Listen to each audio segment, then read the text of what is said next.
This episode of The Dig is brought to you by our supporters at patreon.com and by N+1 magazine, which features some of the most urgent and adventurous political writing, essays, fiction, and cultural criticism on the left today, including many authored by guests who have appeared here on this podcast.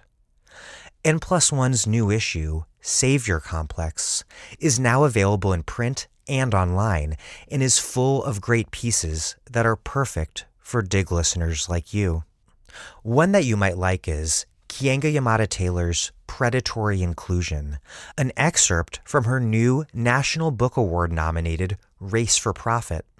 You may have heard Taylor here on The Dig, discussing Black liberation, criminal justice, Howard Zinn, or the Combahee River Collective. In her new book, she traces the history of home ownership incentives in the late 60s, when the 1968 Fair Housing Act offered new alternatives to the racially exclusionary zoning and housing patterns that had previously existed for African Americans. But, Taylor writes, quote, placing homeownership at the heart of the nation's low-income housing policies ceded outsized influence and control to the real estate industry over dwellings intended to serve a disproportionately African-American market.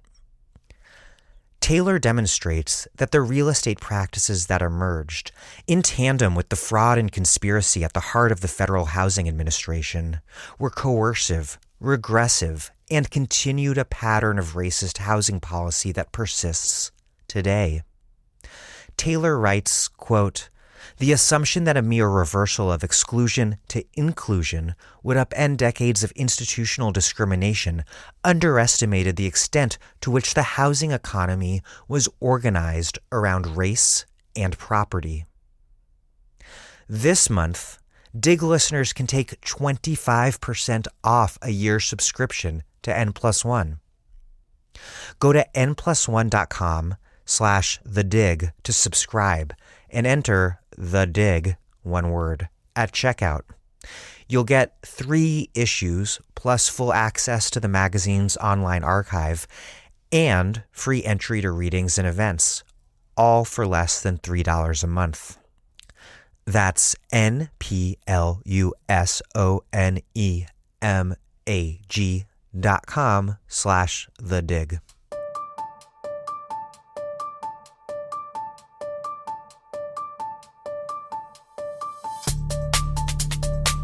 Welcome to The Dig, a podcast from Jacobin Magazine.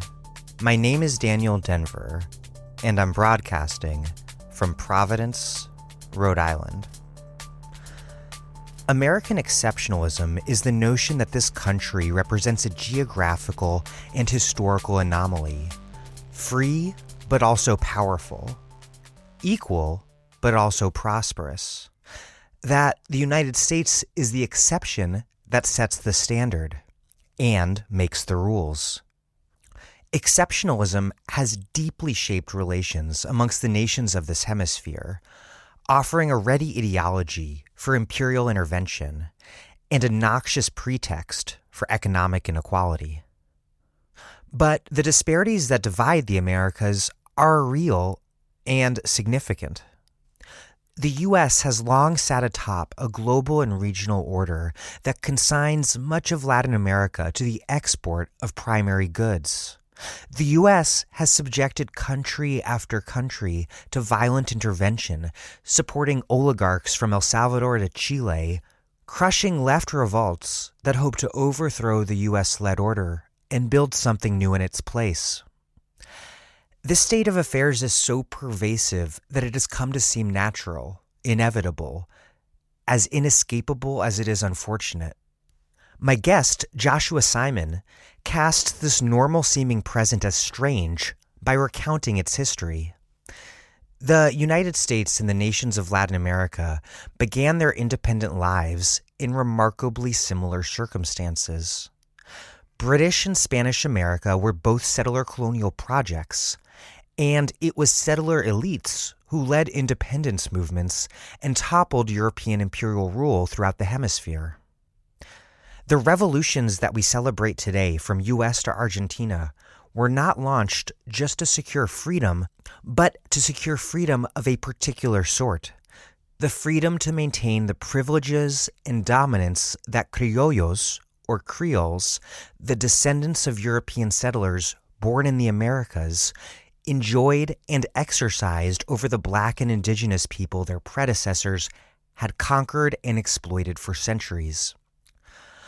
The divide between an Anglo-United States and Spanish Latin America seems so ordinary today, given the U.S.'s role as the imperial guarantor of Pan-American oligarchy, and the fact that decades of the stigmatization and demonization of Latin American immigrants in the U.S. has reached a terrifying apotheosis in the presidency of Donald Trump.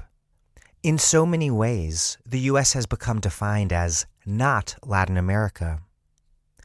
But Josh shows that today's reality was not inevitable, and thus suggests that the future might be different too.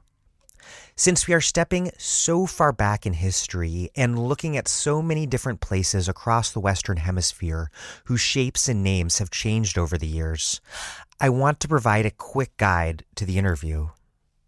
The polities that Josh looks at were British North America, which became the United States, New Spain, which became Mexico, Guatemala, El Salvador, Honduras, Nicaragua, and Costa Rica, and Venezuela, Nueva Granada, and Peru, which became Venezuela, Colombia, Panama, Ecuador, Peru, and Bolivia.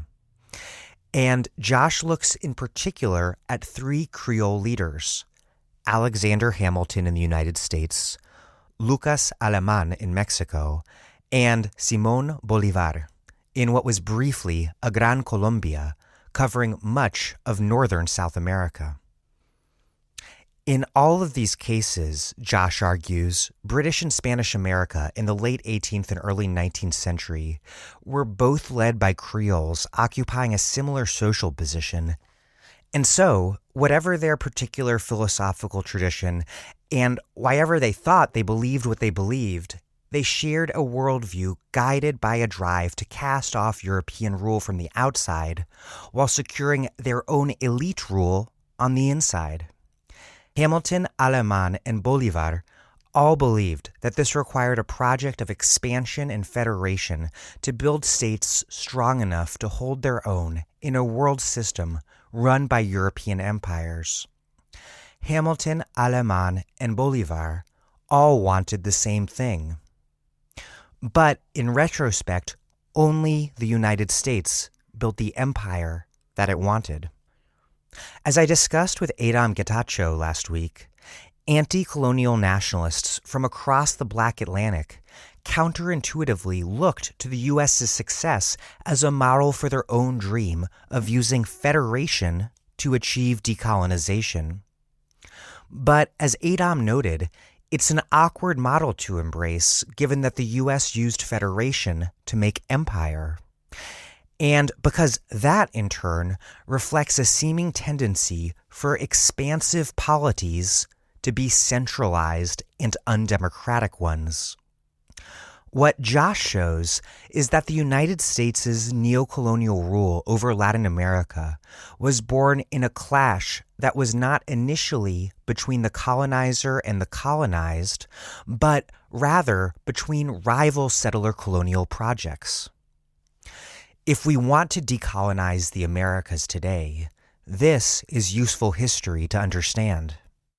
Before we get this thing started, I'm pausing briefly to ask for you to support this podcast with a small portion of your money at patreon.com/thedig. We are overwhelmingly dependent upon listeners making small donations to keep this podcast up and running.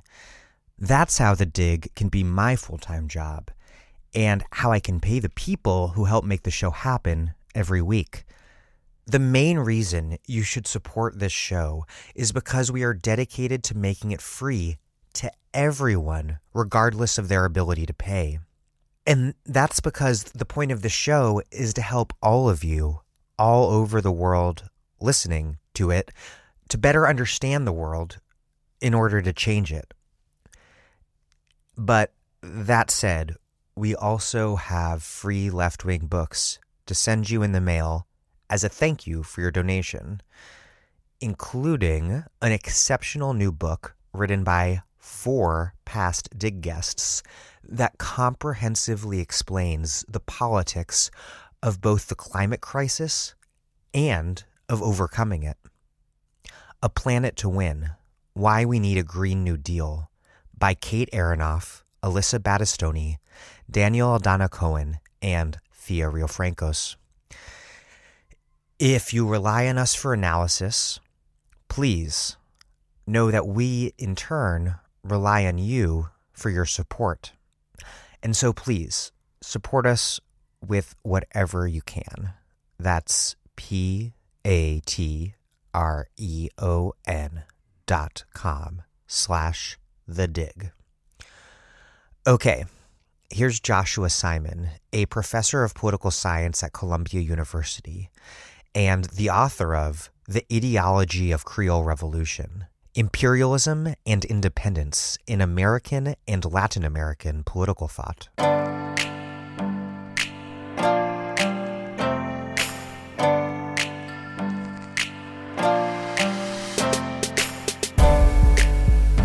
Joshua Simon, welcome to The Dig. It's a pleasure to be here. Thanks for inviting me. We tend to think of Latin America and the United States as such different places, and not for no reason. Latin America, of course, has long been subordinated, both politically and economically, to a U.S.-run world and regional system, and subject, of course, to frequent U.S. intervention. Meanwhile, inside the U.S., the demonization of Latin American migrants has become a core feature of domestic politics here. But you write that in the late 18th and early 19th century, when European descendant elites across the hemisphere threw off European rule, that those elites' position and mindset were actually quite similar. To start things off, explain your overall argument about who the Creole revolutionaries were and what they wanted. Well, I like that framing because what it gets to is a central argument of the book, which is that the present dispositions of wealth and of power across the Americas, throughout the Western Hemisphere, are not inevitable. There were moments in the history of both the domestic politics of each of the American states and of inter-American politics in which alternative futures were possible. And the book is in large measure an effort to recover some of those alternative futures, particularly by identifying the commonalities present in both the ideas of the American independence movements, meaning both the United States and the nations of Spanish America, and in the social structures of those colonial societies that produced those movements and their associated ideas. So the argument of the book is that the American independence movements are both more similar to one another and less similar to the non-American independence movements and other revolutions with which they're often compared. The American revolutions are similar in the sense that they are Creole revolutions. They are revolutions that were formed and led by the descendants of European settlers in the New World. And the fact that these Creoles, these descendants of European settlers in the New World, led the American independence movements, produced a particular way of thinking about independence, about the wrongs of imperial rule, about the constitutions that could maintain independence after revolutions had been fought, and about how foreign policy should be conducted, that I call the ideology of Creole revolution. Use of the word Creole in this way is a bit novel. How did you come to decide that this terminology was necessary to denaturalize this false sense of difference between Anglo and Spanish settler colonialists? And also, why did you decide against using the perhaps more politically potent term settler, given that these European descendant elites were engaged in a settler colonialist project? Well, I would say that my use of the term is unusual, but not necessarily novel. The term Creole has its roots in a Spanish term, criollo, and it meant originally in that usage, which is traceable to the 16th century, precisely the way that I use the term, to describe a person of European descent born in the colonies of the New World. Now, you're quite right, though, to say that in English today, the term Creole is usually used to denominate other cultures, other languages, other populations than that population of descendants of settlers. It's used in particular to describe former French colonies of the United States and the Caribbean. So I'm adopting an older use of the term. It's a use of the term that still prevails in the literature on Latin American history to describe this population of the descendants of settlers, to describe now also the population, the protagonists of the independence movement of the United States. So in a sense, what I'm trying to do is apply a description that is regularly used to describe Latin America to the United States. And in that sense, as you put it very nicely, I think, kind of denaturalize the distinctions that are drawn. I can mention here as well that my use of this term in this way follows on the usage of a scholar of comparative literature and comparative politics, Benedict Anderson, who used this term precisely that way in his book, Imagined Communities. And why not settler? Good. Well, obviously, the work I do in this book, the way I conceptualize the place of Creoles within the colonies of the New World, the way I characterize their politics, and in particular the conflicts inherent in their politics, conflicts on the one hand between metropolitan regimes and with non-white populations in the colonies, takes a lot from this literature on settler colonialism. It's an important source of inspiration for me. But I had a couple of problems with the literature on settler colonialism that I wanted to bring out by adopting a different term.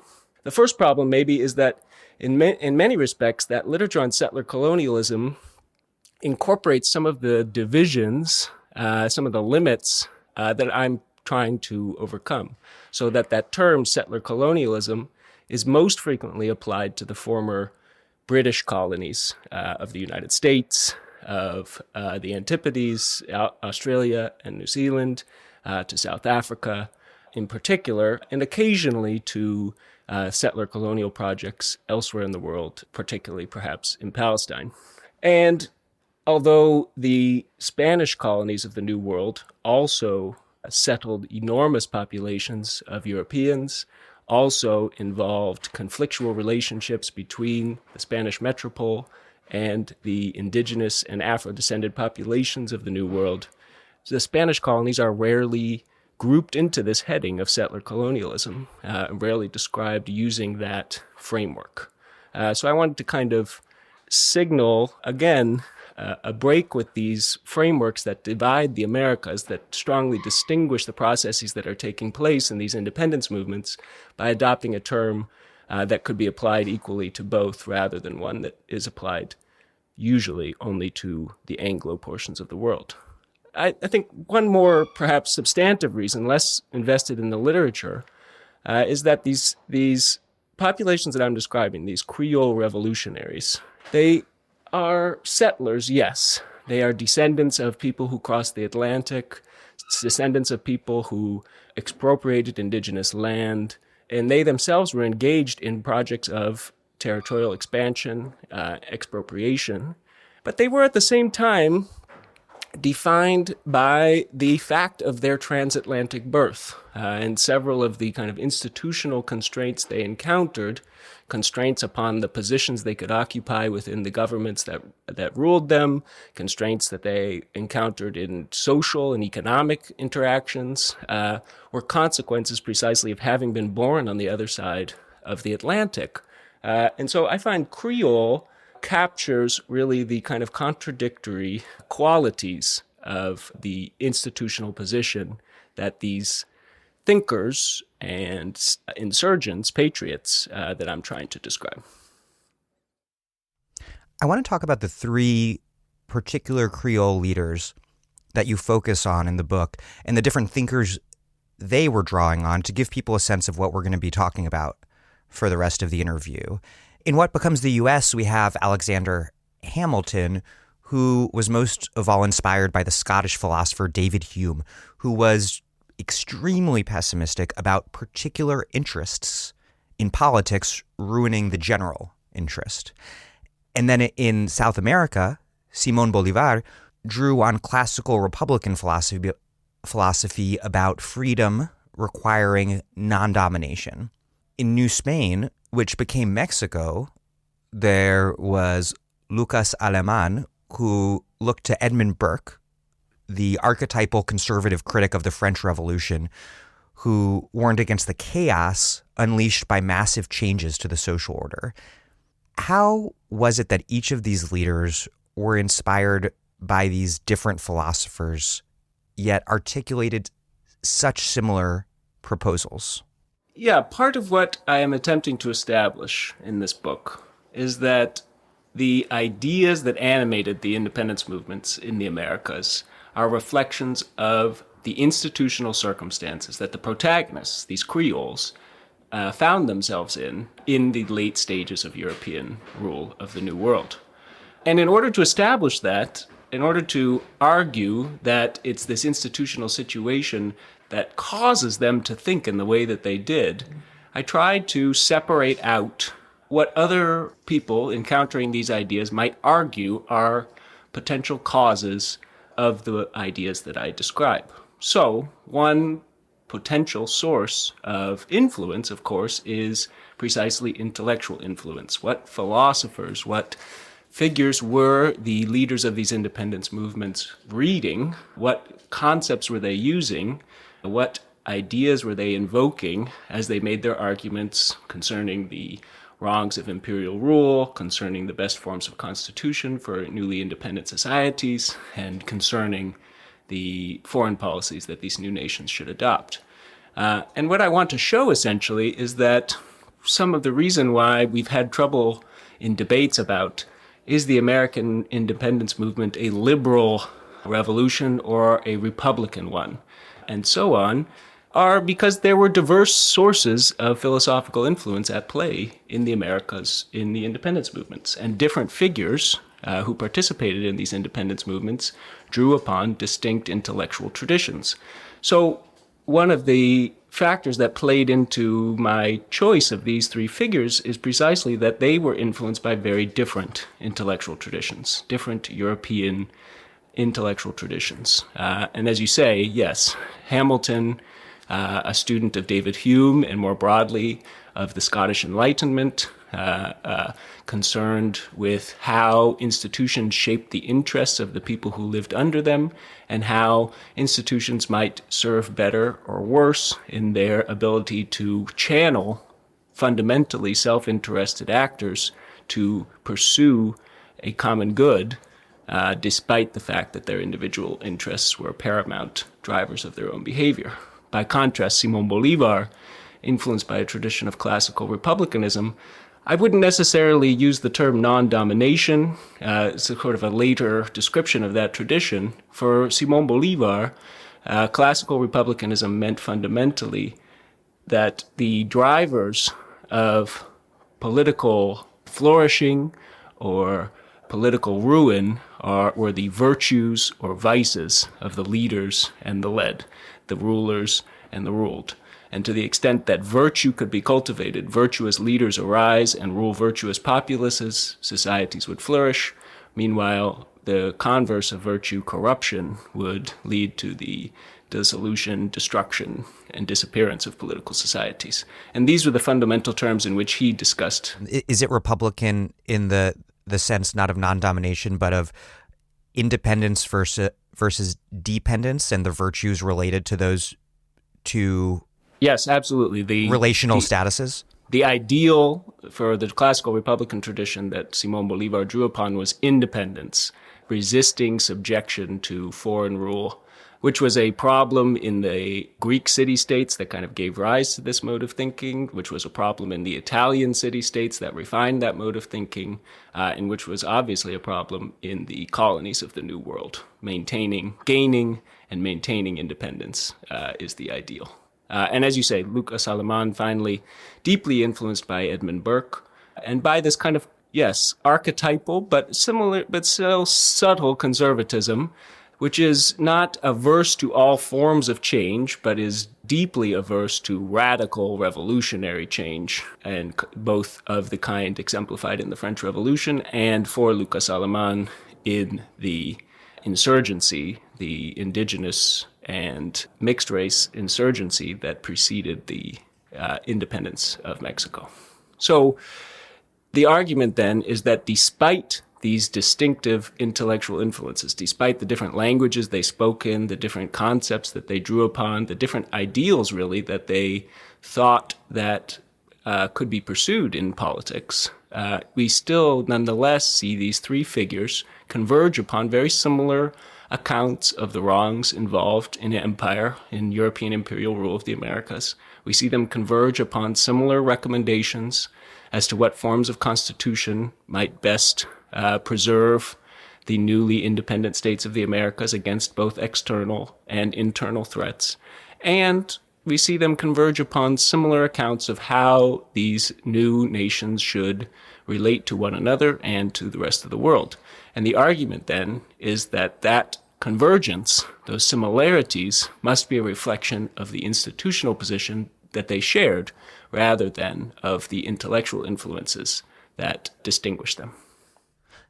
So, to what extent did the specifics of their ideas really matter if ideas were and are, as you argue, in significant part determined by power relations? That's a great question and a very deep one, one that anybody who kind of thinks about political ideas in this way has to encounter.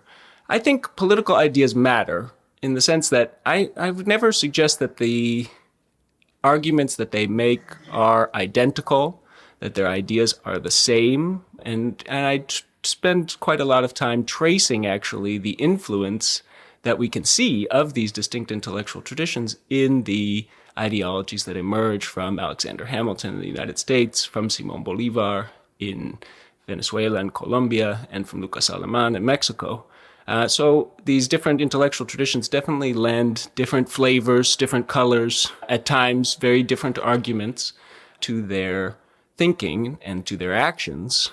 But at the same time, yes, I think ultimately the arguments that they make are the arguments that they make because of the problems that they confronted, and those problems emerge especially from the institutional situation that they found themselves in, the threats that they perceived to their local superiority from the indigenous and the Afro-descended populations of the New World, and to their kind of global autonomy from the European empires of the New World. So ideas matter.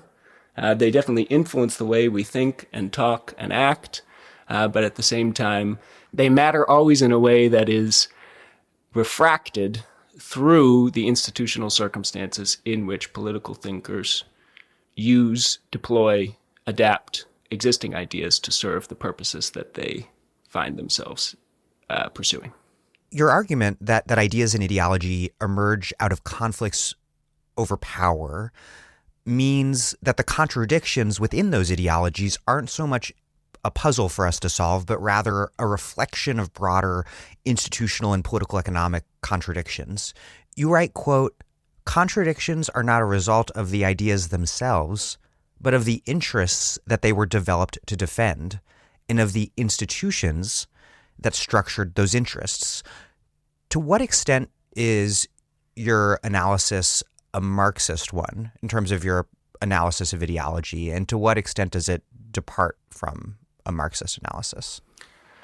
Well, to take the latter part of the question first, the approach that I adopt is fundamentally Marxist. It's a conception of ideology as a superstructure, a reflection of the material structure of the world, the conflicts that different dispositions of wealth and power cause amongst people who have different allotments of wealth and power in any given society. And that conceives of ideas as a structure in the world that classes, both dominant classes and insurgent classes, use in their struggle with one another in order to achieve the institutional arrangements that they find advantageous to themselves.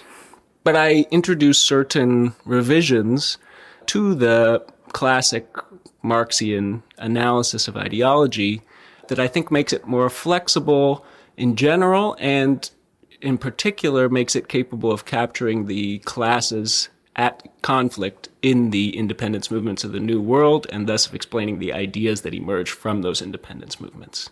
So first, Marx strictly distinguishes between material structures of the economy, social formations defined by modes of production, and argues that these are primary drivers of first-class conflict and thus of superstructures, which include not only ideas, but also for Marx, laws and political institutions. These are all superstructures on his account, which are determined by this primary division located in the economic divisions of society. Without needing to enter into the at times arcane, other times at times arcane, at other times productive debates about what that means exactly for one sort of division to be primary, to be the determinant in the last instance, as the terminology often goes.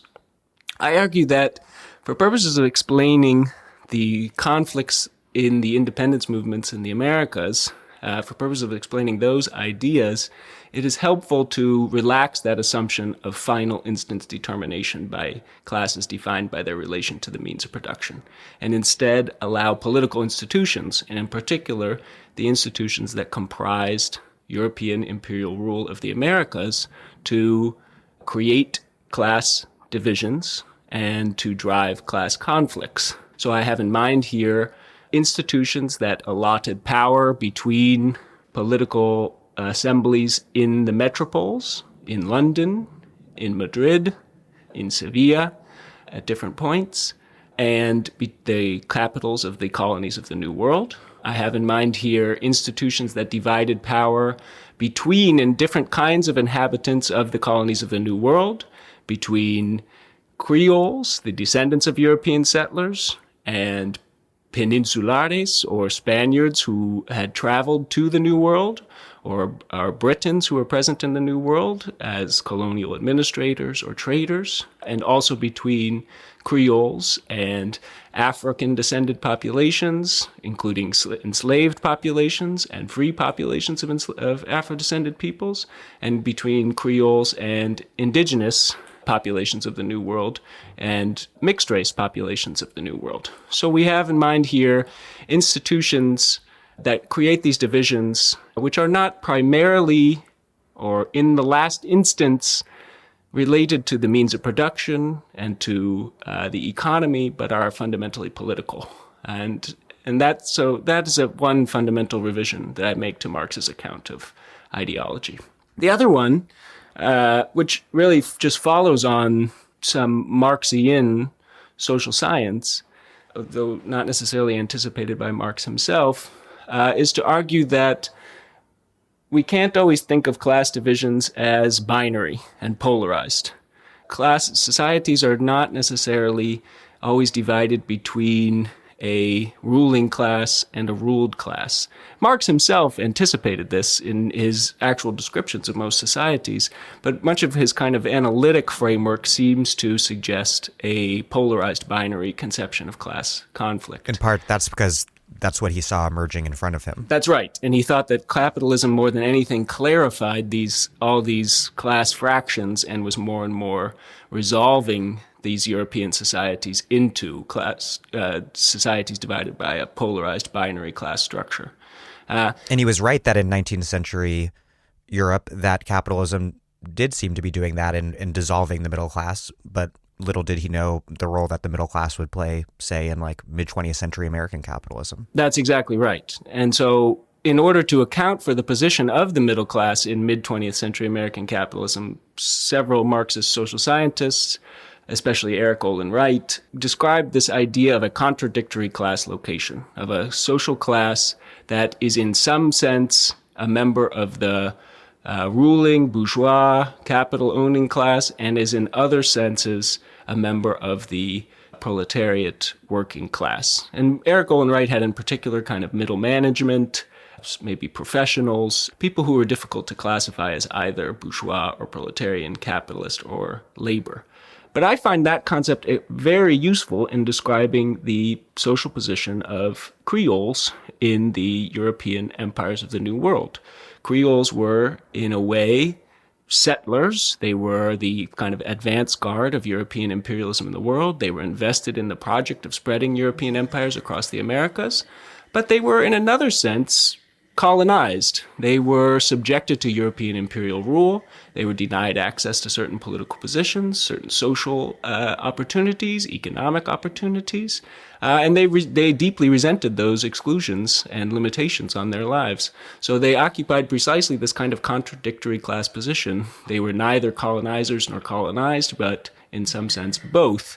And I think that understanding that contradictory institutional position they occupied is really helpful in understanding their ideas, particularly if we want to think of those ideas as an ideology, a reflection of the circumstances that they found themselves in.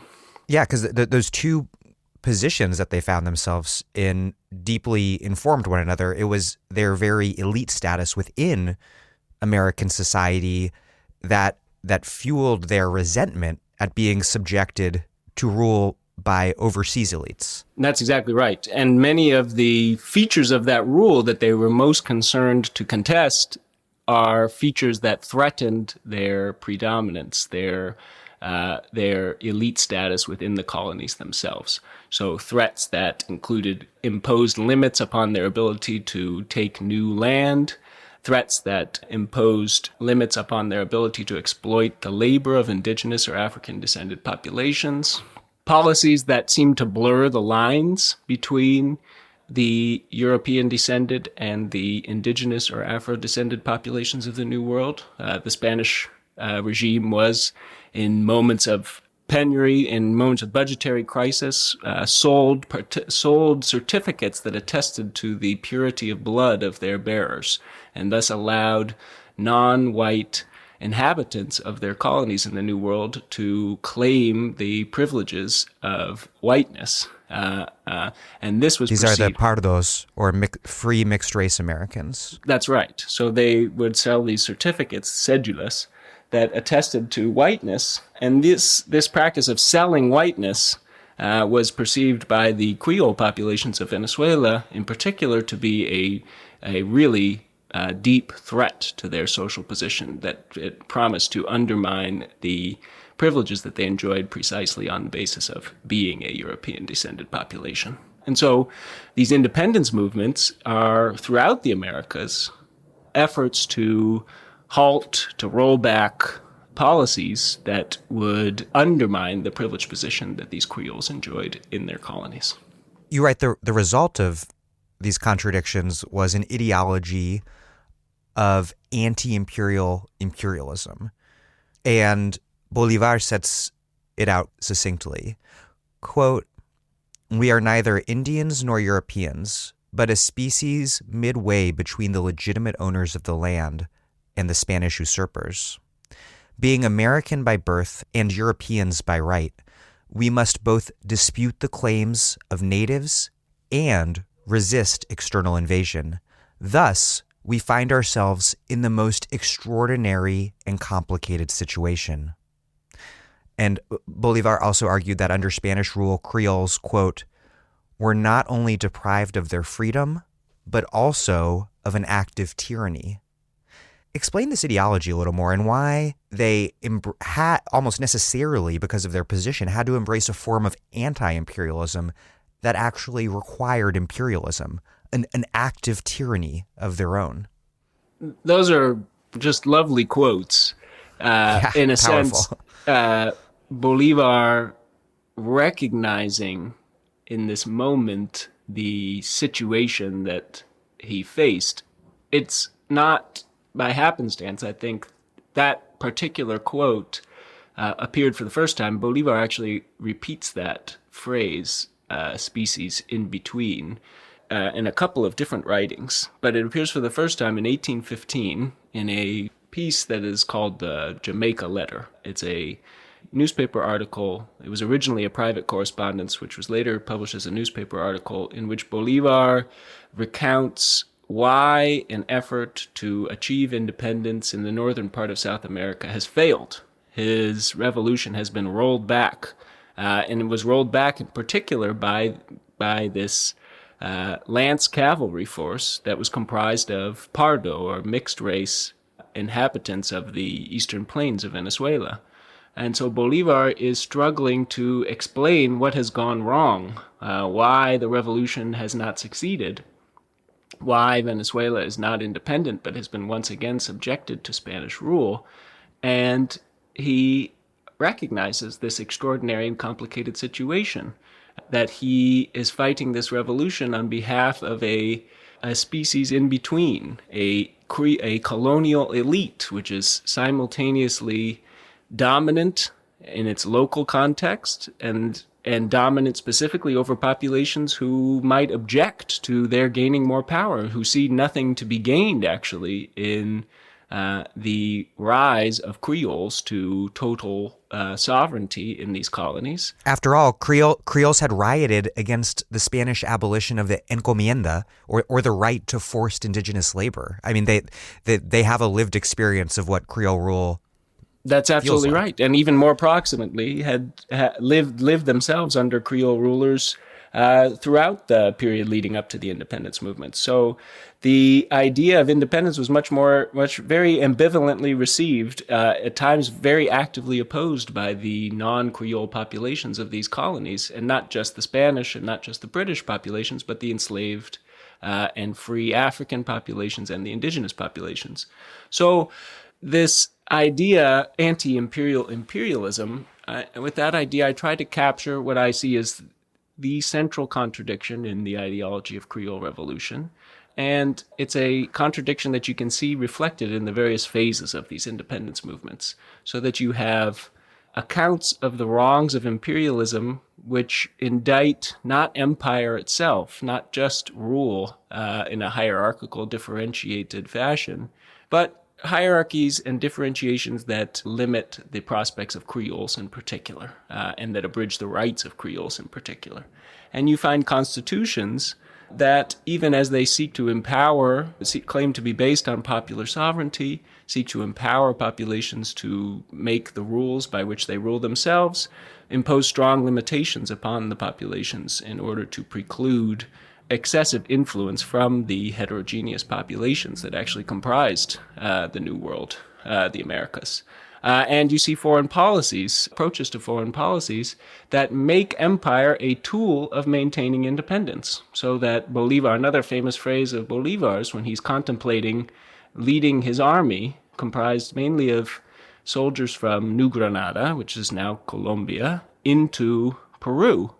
And the question that he encounters is, can I justifiably lead an army of conquest in order to throw off Spanish rule? And he says, if I don't go there, the enemy will come here. So I am, of course, justified in doing so. So empire, conquest, spreading territorial rule of these incipient republics is the only way to maintain their independence. And so you see this very close association in the thinking in all the phases of these independence movements between measures that we might want to describe as anti-imperial and measures that we want to describe clearly as imperial.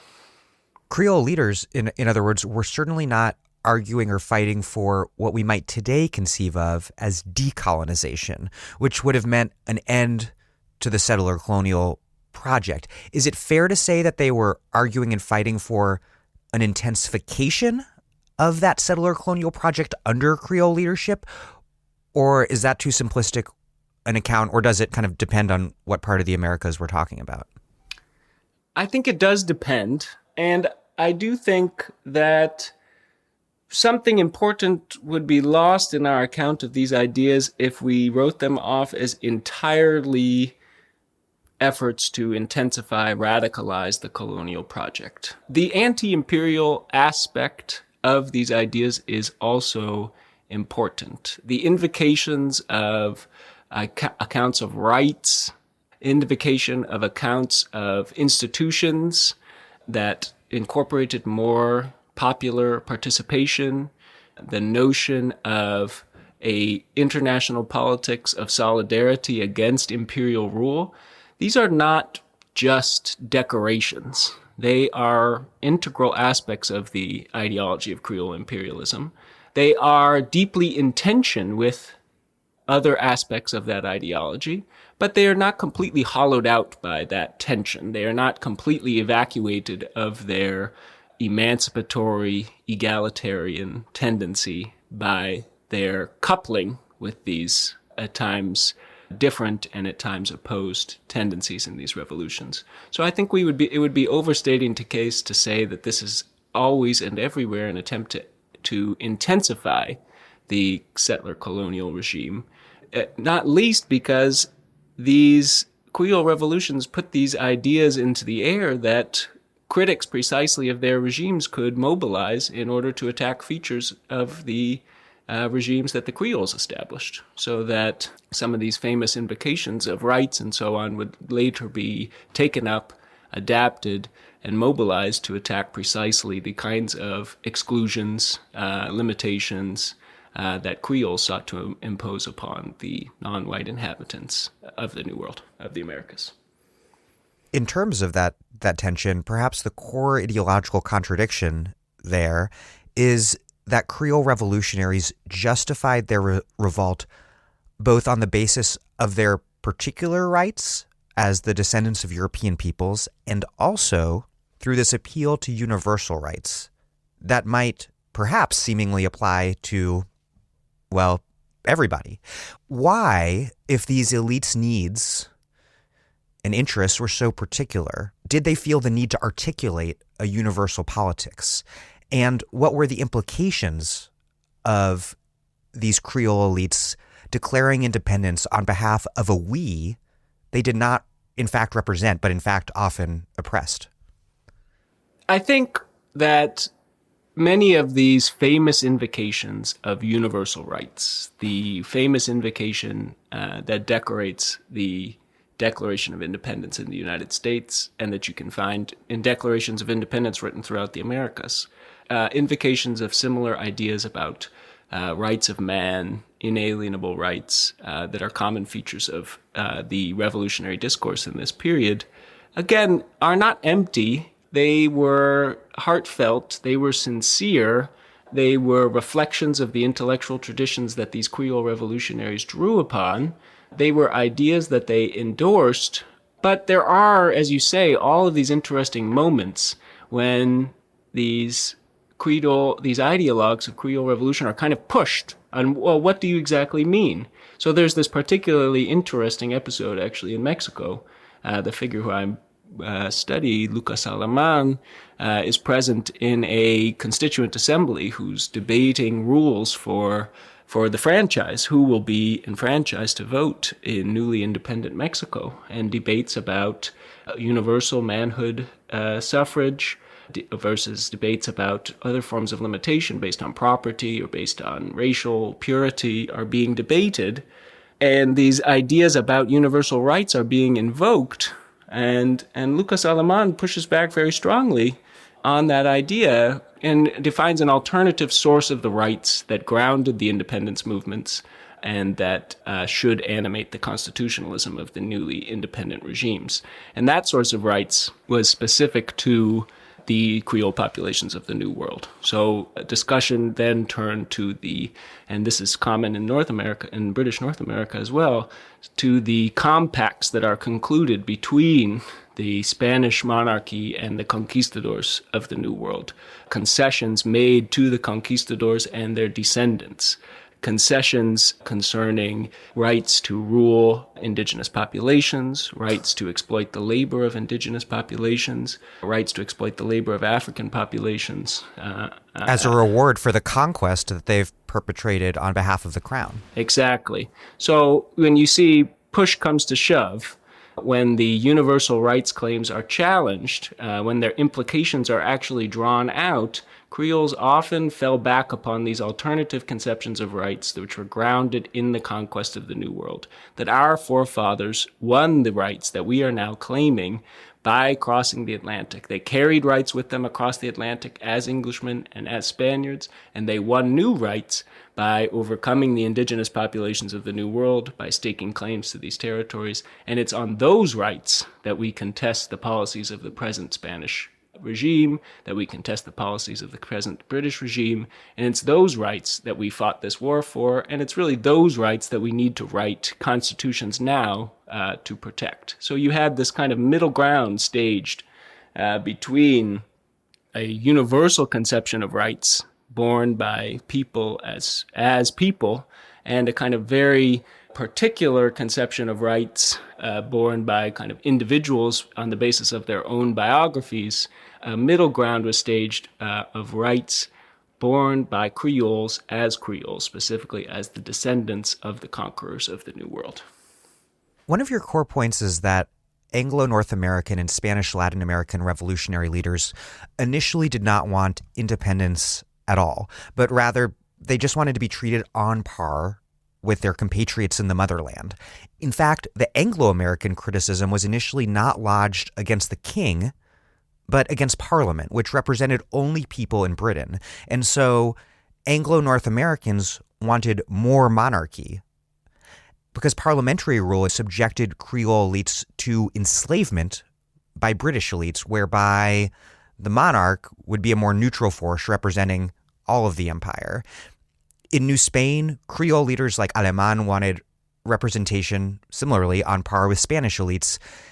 And he, with the hindsight of looking back at the American Revolution, argued that these sorts of reforms would be necessary to ensure that what had happened in British North America didn't happen in New Spain. These revolutions, in other words, as you've mentioned before, were not by any means inevitable. Why couldn't the metropole accommodate American Creole elites as equal subjects? And what can we learn now from the fact that Creole elites wanted until so very late in the game to remain subjects of their respective crowns? It's absolutely true that before independence became the determined aim of these movements, these independence movements, the aim was something much more modest, was a reform to the institutions of the European empires that would give Creoles both more autonomy in the governance of internal American affairs and give Creoles more voice in the policies that governed the empires as wholes. So in a sense, what was the idea in the early stages of these independence movements was a sort of a commonwealth, what we now call a commonwealth, in which these territories are linked by common institutions, the common institution in particular of the monarchy, the British monarchy, the Spanish monarchy, but would in substantial respects rule themselves. So why, when Americans presented these demands to the metropoles, to Britain and to Spain, were Britons and Spaniards unwilling to concede that form of autonomy to the Americans? It's a great question, a difficult one to answer, hard to get inside the heads of the decision makers here. I think the British in particular, were concerned with the economic costs of their empire in this period. They had just finished fighting a very expensive war to preserve their North American colonies.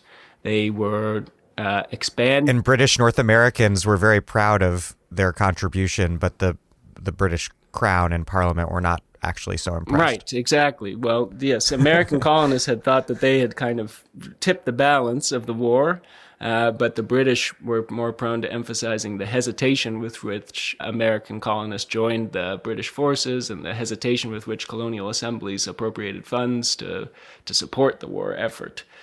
So there was a major division that takes place right after this war.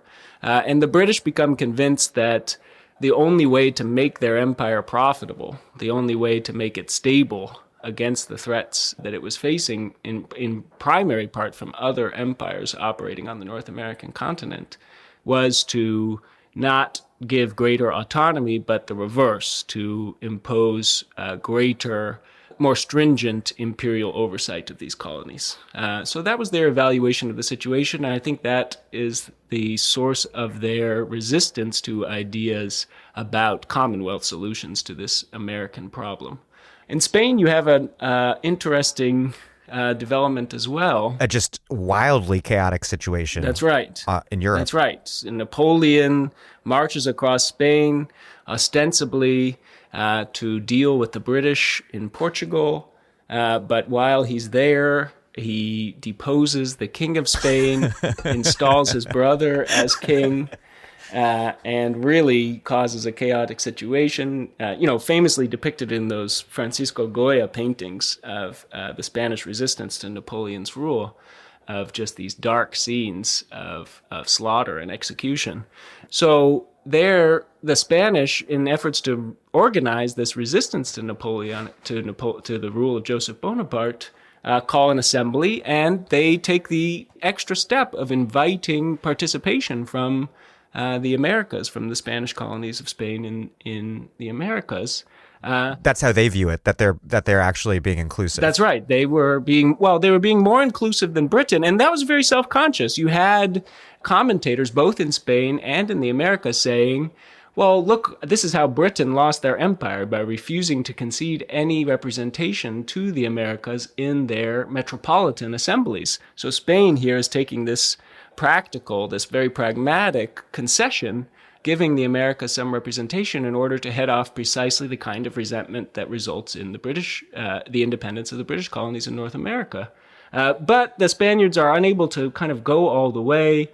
They allow only very limited representation of the Americas in their assembly.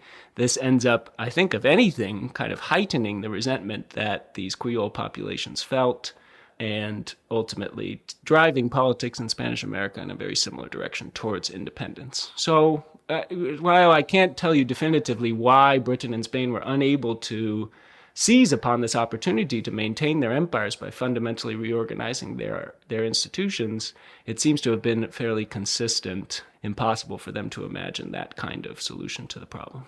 In the case of British North America, there was also the post-7-Year War factor of just Britain having a larger empire in North America to deal with and more centers of power to take into, different groups to take into account. Larger and more diverse. You now have a British Empire that includes a substantial Catholic population. In Quebec. That includes newly enlarged indigenous populations. And this is not the only area of the world that the British Empire is expanding. Britain is also expanding its holdings on the continent of Africa and in South Asia in this period. So Britain has no time for these quarrelsome North American colonists demanding relative autonomy, and in particular does not view them, it's interesting, in the kind of late 19th century, early 20th century, this notion of a kind of the Anglo nations of the world, the Anglosphere, as it's sometimes referred to, and of the special relationship between Britain and the United States, this kind of filial relationship where the United States is the kind of child of Britain, which has come into adulthood and is now the closest ally of Britain in the world, all these friendly feelings. These are later developments. So in this period, Britain is concerned to rule these colonial populations, these Creole populations. And it's telling that Boris Johnson and Trump are the ultimate consummate. They are, indeed. Here we are. That's where it's gotten us. So the mindset was very different at the time. These kind of the exclusions of Creole populations from participation in the institutions that ruled either Britain itself, the metropole, or that ruled the British Empire were underpinned by discourses about the inferiority, really, of colonial populations, and not just the indigenous and African descended populations. We're kind of familiar with the racist discourses that underpinned the exclusion of those populations, but there were these theories of climate-driven degeneration, and that would explain why it was problematic to include Creoles in the institutions that ruled the British Empire, why Creoles were unfit to participate in that way, which were commonly held. Because it was a corrosive natural environment. That's right. The humidity of the New World and the temperature of the New World was taken to have had decisive effects on their population, leading them to become less manly, less rational, and thus less capable of participating in politics, in ruling themselves. How did Anglo and Latin American elites respond to this attempt to other them as almost racially different from Europeans in the metropole? Well, they responded furiously. And some of the kind of roots, really, of natural science in the Americas, in both British and Spanish America, are attempts to intervene in precisely this debate about what the effects of climate are upon the populations of Europe and the Americas. And you have really luminaries, Benjamin Franklin, Thomas Jefferson, were involved in precisely this debate, to the point where I believe Thomas Jefferson at some point tried to carry the carcass of a moose across the Atlantic with him in order to demonstrate that the Americas, that the New World had species as large and impressive as the Old World did as well. I think it sort of, the moose sort of went to pieces en route to Europe, and he was embarrassed by having arrived there with a kind of smelly and unimpressive carcass. Yeah, refrigeration technology to prove racial parity was not, wasn't up to par. No, indeed. No. Up to the task. Did that response in the Americas, did that shape what became this messianic belief present throughout the region and still very much an overwhelming force in U.S. political culture of the New World's God-ordained greatness and destiny, world historical destiny? Very much so. So the way I try to describe it is, there's a distinction in Marxist social theory between a class in itself and a class for itself, which kind of captures the distinction between a class which is defined by the institutions that it lives under, that has interests in common, but is not necessarily conscious of those interests and is not acting politically on behalf of those interests. That's a class in itself, whereas a class for itself is one that has become conscious of the institutions that decide the allotment of power and of wealth in their society, and has begun to act upon their understanding of those interests, of those institutions, on behalf of their own interests. And these debates about climatic determination of people's racial destiny and so on are an early point at which you begin to see a sort of Creole class consciousness emerge. An idea that we are a community, a class that is similarly subjected to certain deprivations, exclusions, and that it behooves us to work together as a class to pursue institutions that would allow us more autonomy, more freedom, more prosperity. So those debates are early signs of this kind of Creole consciousness, which evolve, which strengthen over the course of these independence movements. And in particular, in the aftermath of these independence movements, you begin to see Creoles arguing that not only is the New World not a site of kind of climate-driven degeneration, of absence of any kind of real culture, of backwardness, rather the New World is a promised land. It is a site in which all the problems of the Old World, all the corruption of the Old World can be transcended and overcome. And you begin to see these exceptionalist, what we now call American exceptionalist ideas emerge. And they were voiced not only in the United States, but in Spanish America as well. You had many Spanish Americans in this period begin to position themselves as Americans and position their constitutions and position their approaches to foreign policy as advances upon what had been achieved to that point in Europe. We are not backward. We are, in fact, the vanguard of human social development. You write that in all cases, Creole elites, quote, embarked on projects of external conquest and internal colonization, arguing that they could only assure the Americas independence by expanding their new states' frontiers and consolidating their control over often resistant populations. In retrospect, the current boundaries of American nation states seem so natural and normal to us. But in fact, in all of these cases, the current arrangements and size of states has been the result of conflicting efforts at conquest. And perhaps the most revealing such conflict was the Mexican-American War, after which what had been northern Mexico became the western United States. It was, you write, quote, a contingent product of conflicts between rival Creole imperialists, each aspiring to hemispheric dominance.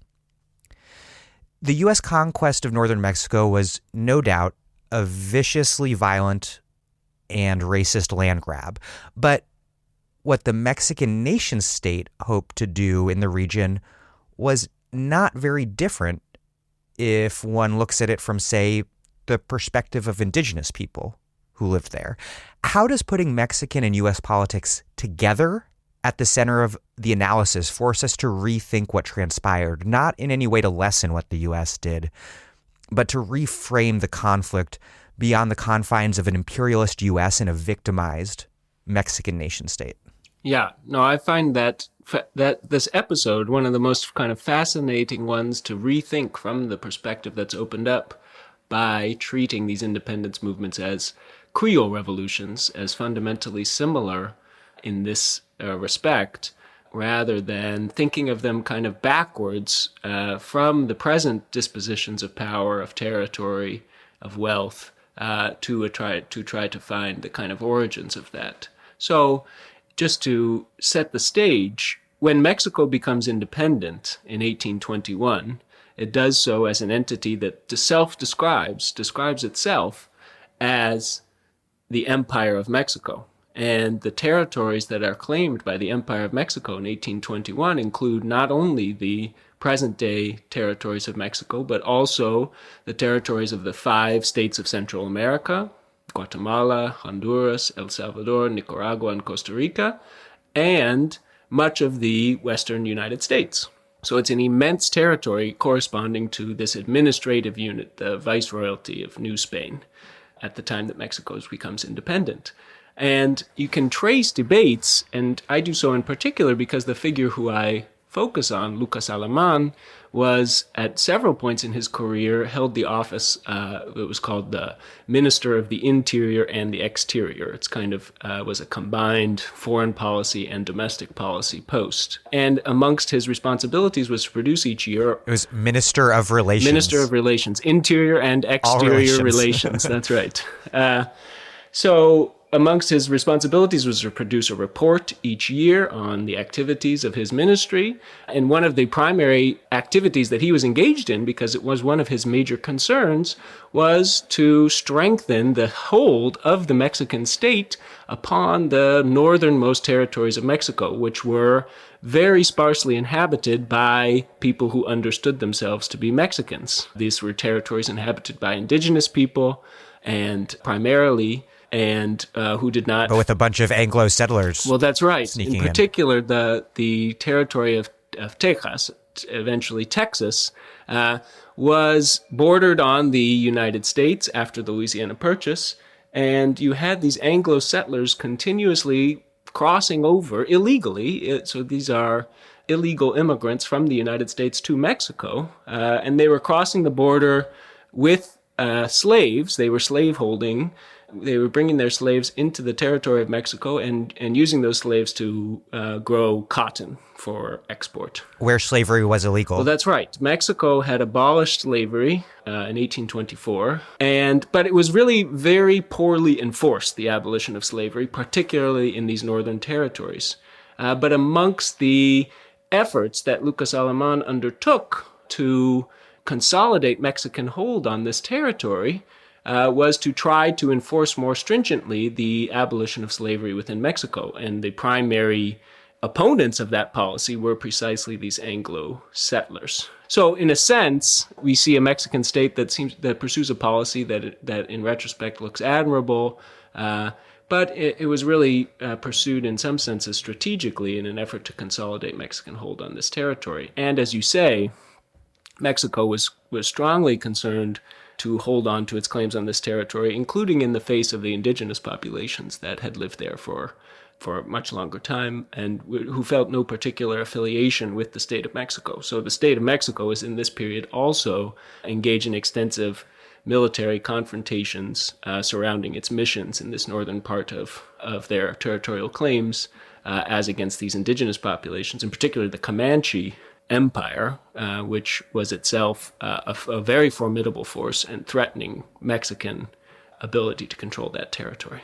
And they were heirs to a Spanish mission system throughout the region that systematically and brutally subdued and did just unspeakable violence to indigenous people throughout the entire area. That's absolutely right. And the Mexican state really tried to encourage further colonization. They were concerned especially about the increasingly rapid Anglo settlement of the area, but they were concerned also, as I say, about the Comanche, who substantially control the economy in this territory in this period.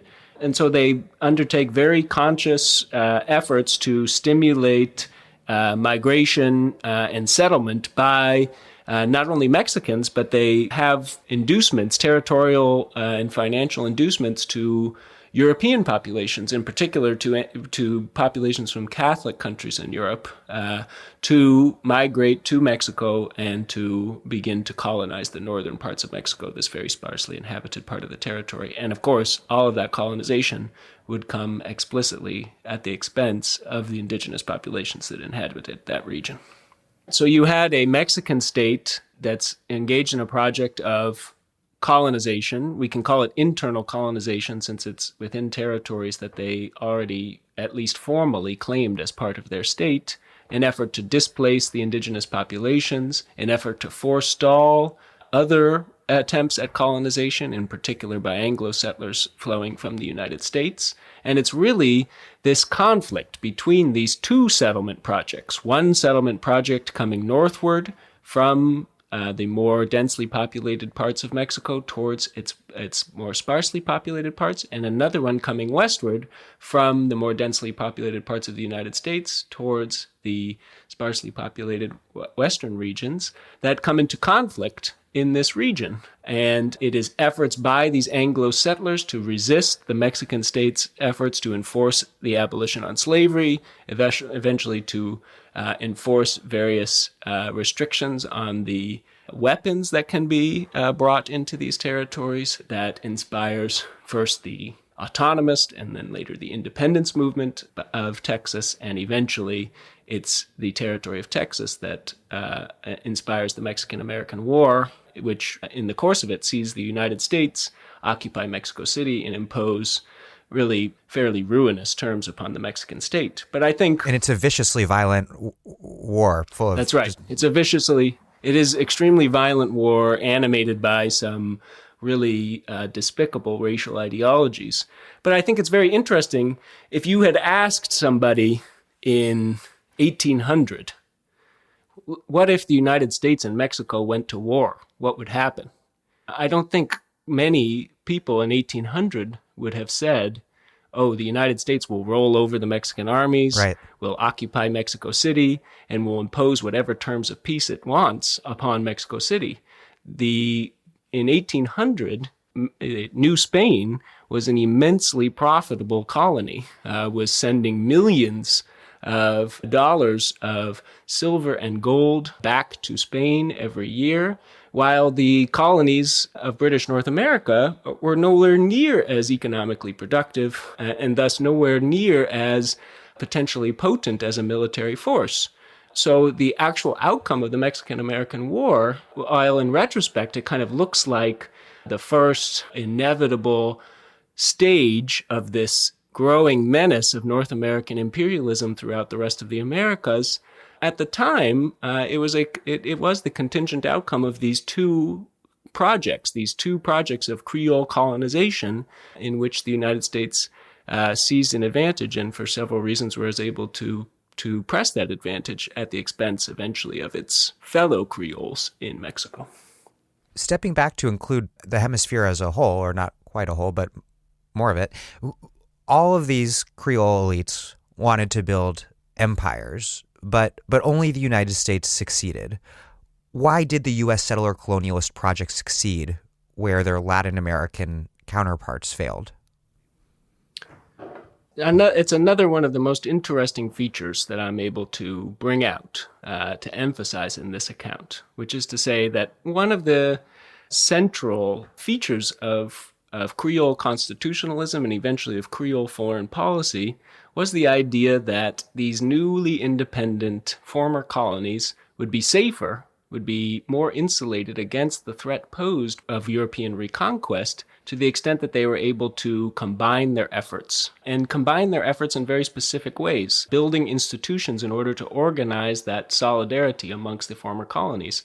And the institutions were called federal unions. So the United States itself is a federal union of former colonies that created a common government in no small part in order to organize its efforts to maintain its independence. And you had analogous efforts made actually throughout the Americas. So a federal union of former colonies was formed in Mexico after independence in 1824. Mexico reconstituted itself from an empire into a federal state. After Mexico lost its hold on Central America, the 5 present-day states of Central America formed a federal union of those 5 presently independent states. In Colombia, after Simón Bolivar managed to liberate the territories of Venezuela, Colombia, and Ecuador, and at this time the territory of Colombia also included Panama, he formed a federal state, which historians refer to as Gran Colombia, comprising all of those territories. And he contemplated... It was just Colombia then. That's right. He contemplated larger federal states, including other territories that he liberated, like Peru and Bolivia, and even larger states that might have comprised all of Spanish America. He's considered an important early forerunner of Pan-Latin Americanism and even Pan-Americanism. And then in the southern part of the South American continent, a federal state was formed in Buenos Aires, the United Provinces of the Rio de la Plata, which comprised the contemporary states of Argentina, Uruguay, and Bolivia, and Paraguay. So you had all these federal projects, all these efforts to create larger entities, larger unions of former colonies. And as you say, the only one that survives is the United States. And again, this is one of those differences that if you look back, it tends to kind of look like fate, look like it had to be that way. Because, of course, Venezuela... You call it manifest destiny. Right. Oh, yes. But also, of course, Venezuela and Colombia are separate countries. Of course, Uruguay and Argentina are separate countries.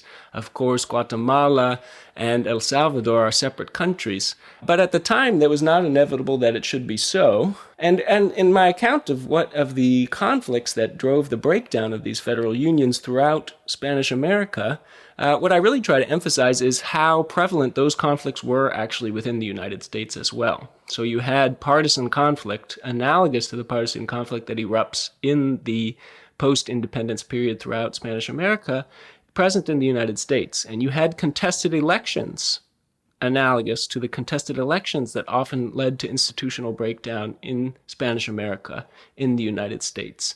And so the story I'm really trying to tell, the argument I'm trying to make, is that rather than an inevitable departing of ways, which has resulted quite naturally in the divisions that we find in the Western Hemisphere today, what you have is a series of very small and contingent differences, conflicts that could have gone one way and went another, which stack up on each other and eventually begin to kind of self-reinforce and gradually, over a much longer period of time than we're accustomed to think, produce both the territorial divisions that we're familiar with today and the disparities in military power, the disparities in economic productivity, the disparities in wealth that characterize the hemisphere today are all, I think, in some sense, products of these small differences in the nature of the conflicts that took place after independence. And had those conflicts gone a different way, had one or more of these experiments in federal union in Spanish America succeeded, or perhaps, I think, much more likely, had the the project of the United States failed and broken apart into separate units, I think a lot of the features that we assume are natural and inevitable about the hemisphere today would not look the way they in fact do. I'm Aziz Rana, and you're listening to The Dig, a great place for analysis about where we are, how we got here, and what can be done. It's my favorite podcast, and you can support it at patreon.com. This episode of The Dig is brought to you by our supporters at patreon.com and by Verso Books, which has loads of great left-wing titles, perfect for Dig listeners like you. One that you might like is Without Apology, The Abortion Struggle Now by Jenny Brown. With an anti-abortion majority on the Supreme Court and several states attempting to outlaw abortion altogether, many activists are on the defensive, hoping to hold on to reproductive rights in a few places and cases. This spirited book shows how feminism can start winning again. Jenny Brown uncovers a century of legal abortion in the United States until 1873, recalls women's experiences in the illegal days, and shows how the women's liberation movement of the 1960s really won abortion rights. She draws inspiration and lessons from the radicals of the Red Stockings, the Army of Three, and the Jane Collective, putting together a roadmap for today's organizers from the Black feminist argument for reproductive justice, the successful fight to make the morning after pill available over the counter, and the recent mass movement to repeal Ireland's abortion ban. Brown argues that politically conservative nonprofits have been setting the agenda, emphasizing rare tragic cases and relying on the rhetoric of choice and privacy. Instead, it is time to return to the fundamental ideas that won legal abortion in the first place. Women publicly telling the full truth of their own experience, demanding repeal of all abortion restrictions, and showing how abortion and birth control are the key demands in the struggle for women's freedom. Without Apology, The Abortion Struggle Now by Jenny Brown. Out now from Verso Books. You just mentioned Gran Colombia, then just Colombia, which we haven't talked about very much. Obviously, all these Creole revolutionaries, they embraced expansion from the get-go, but it's not always seen that way in retrospect. In the case of South America, Bolivar's campaigns across the region were framed at the time and very much today as well as a liberation struggle. How does the way that Bolivar's South America-wide military campaign is memorialized today, how does that hold up against what actually took place? Well, when I talk about this and when I write about it in the book, I like to emphasize certain interactions with certain populations that Bolivar had. So there were some holdouts, some notorious holdouts, particularly in the Andean highlands and in the Caribbean basin. Communities that did not sign on to Bolivar's project, that resisted incorporation into the federal states that he was creating, and that ultimately Bolivar forcibly conquered and integrated into the states he was creating. One of those communities is the Caribbean community of Coro, which was a primarily Afro-descended population, and another is the Andean highland community of Pasto, which was a primarily indigenous community. And in both cases, Bolivar, we have preserved amongst his papers addresses that he delivered kind of as he was preparing to march his armies into these territories and forcibly liberate them, forcibly integrate them into the federal states that he wished to create. And it's precisely that kind of language that he invokes this language of liberation. But what he's in fact defending, the policy that he's in fact defending, is a policy of conquest and forcible assimilation. So how does it hold up, and how does Bolivar hold up as this kind of icon of emancipatory politics? I don't think there's an easy answer to that question. Bolivar had intensely objectionable views about the non-white populations of the territories that he liberated.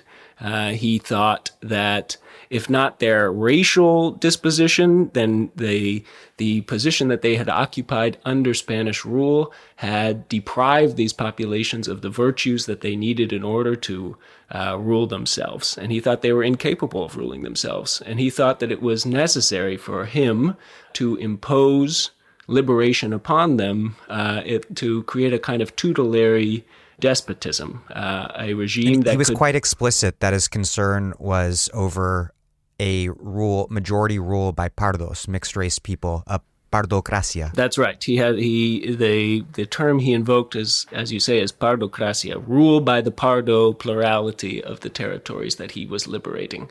So he was concerned to forcibly integrate the territories inhabited by holdouts, and then he was concerned to impose constitutional structures on those territories that would limit the ability of those pluralities, and in some cases majorities, depending on how you aggregate the territory, to exert the influence over the laws and the politics in their region that would have been proportional to their presence in the population. On the other hand, Simón Bolívar is today invoked as an icon of an idea of a united Spanish America. He's particularly invoked, or was particularly invoked by the former president of Venezuela, Hugo Chavez, who dedicated his regime, who described his governing philosophy as a Bolivarian revolution in explicit homage to Simón Bolívar. And I think that if Chavez was faithful to Bolívar in any sense, it was precisely in this commitment to an idea of a kind of pan-Latin American solidarity in the face of threats of imperial conquest and rule. And Bolívar's efforts to organize that solidarity, to create institutions that would have made organizing that resistance more effective, were really, I think, very interesting. So beginning in about 1824, Simón Bolívar organized a Congress of the free republics of Spanish America that met in Panama and discussed possible measures including creating a common army and common sources of funding for that army, measures involving limitations upon conflicts between the member states, compulsory arbitration of disputes. Now, there were dark sides to this project as well. Bolívar argued that together the Spanish-American states would be more effective in suppressing slave revolts. They would be more effective in countering the numerical majority of indigenous populations in certain parts of Spanish America. But this idea of a united Spanish America standing in the face of, in Bolívar's time, European threats of conquest, and for later thinkers, threats coming from the United States, has proven to be an inspiring ideal, and Bolívar himself has proven to be an inspiring figure for politicians and activists who still believe that mode of organizing resistance might be effective for Spanish America, for Latin America, or for the global South today. Yeah, you write, quote, Bolivar seems to anticipate an important strand of 20th century anti-colonial thinking, proposing collaboration amongst former colonies as a means of mutually assuring independence.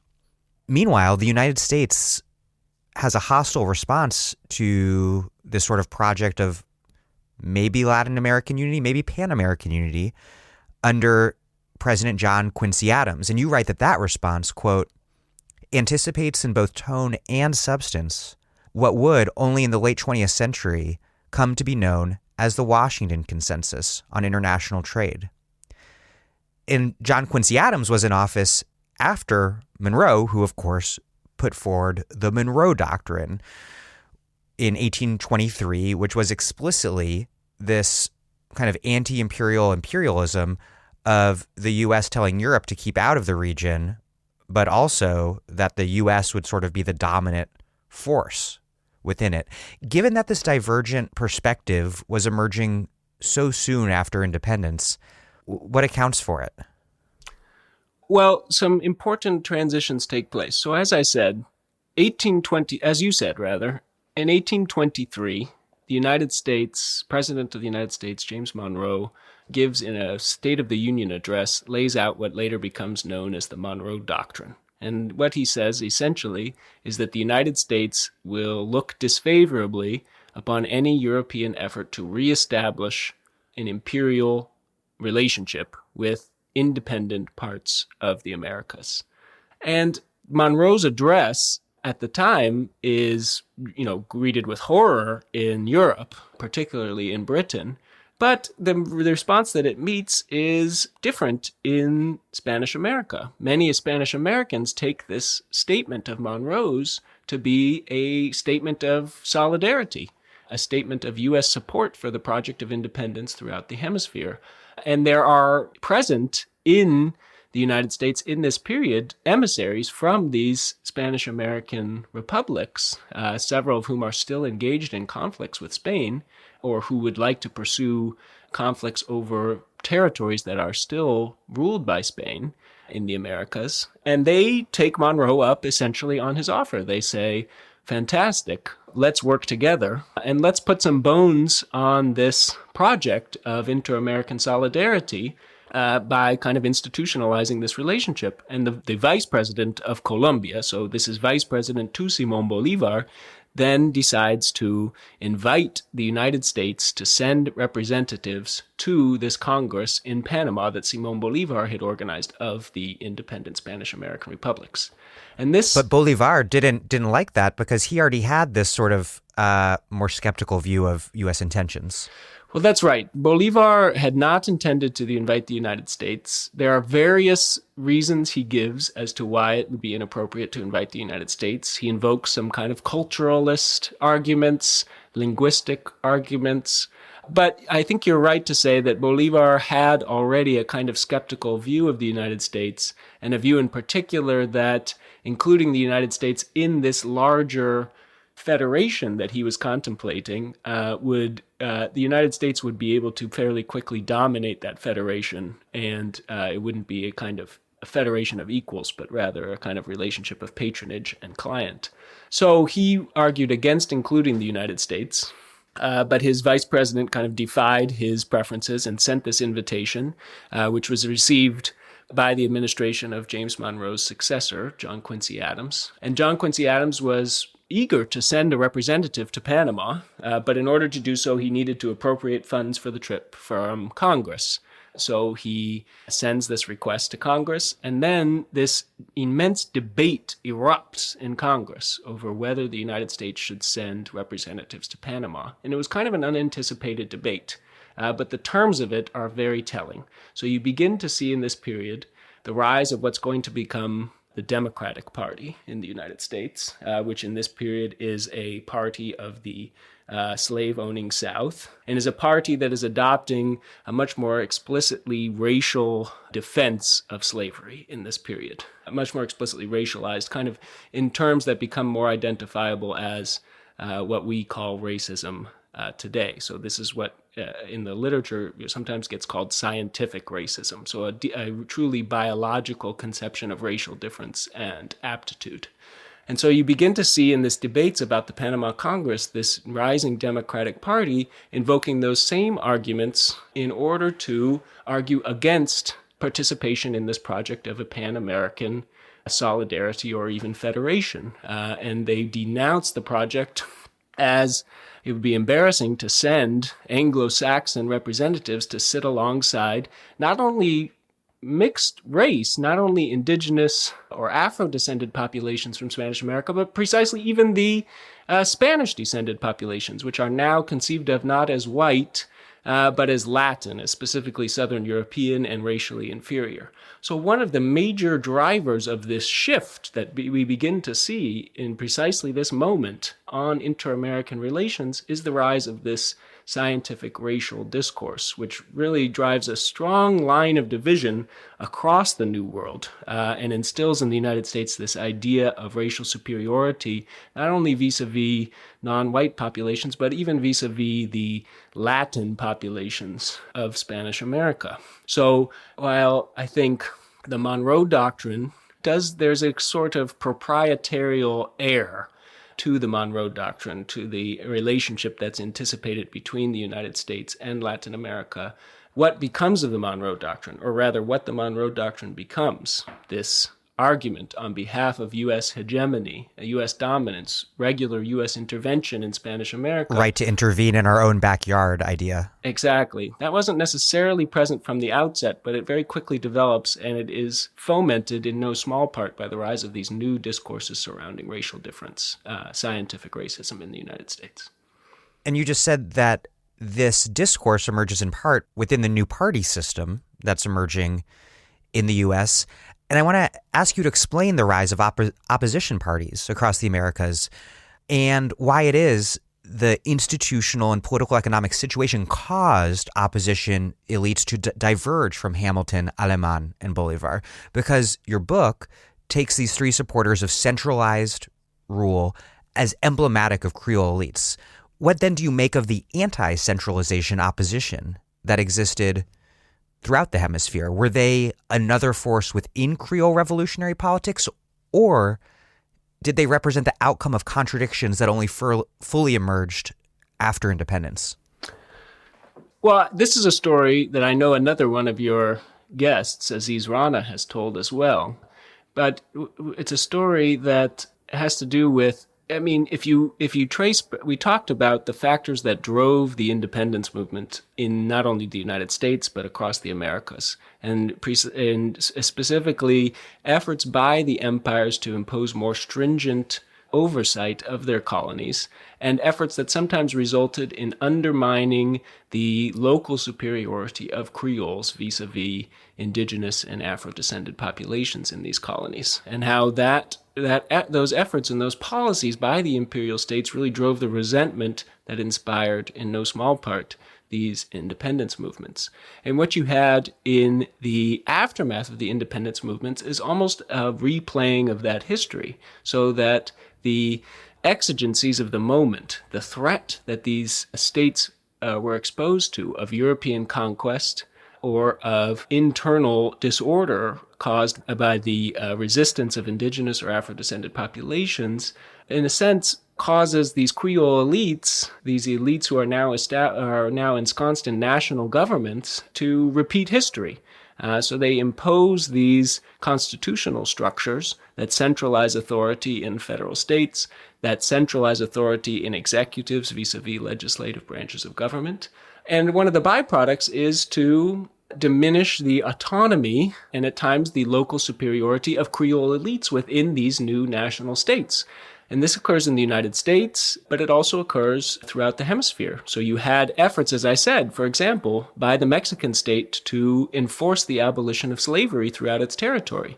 That is a policy that alienates not only Anglo settlers, but also elites in these northern Mexican territories who are making a mint at this point, selling land to Anglo settlers. And the first vice president of Texas, Texas as the independent nation, is a Mexican Creole elite. That's absolutely right. So you have the similar processes taking place throughout Spanish America. The efforts of these states to consolidate their control over these territories that they have inherited leads to alienation of local elites who now feel their position being threatened by the new national governments that have been created in the aftermath of the independence movements.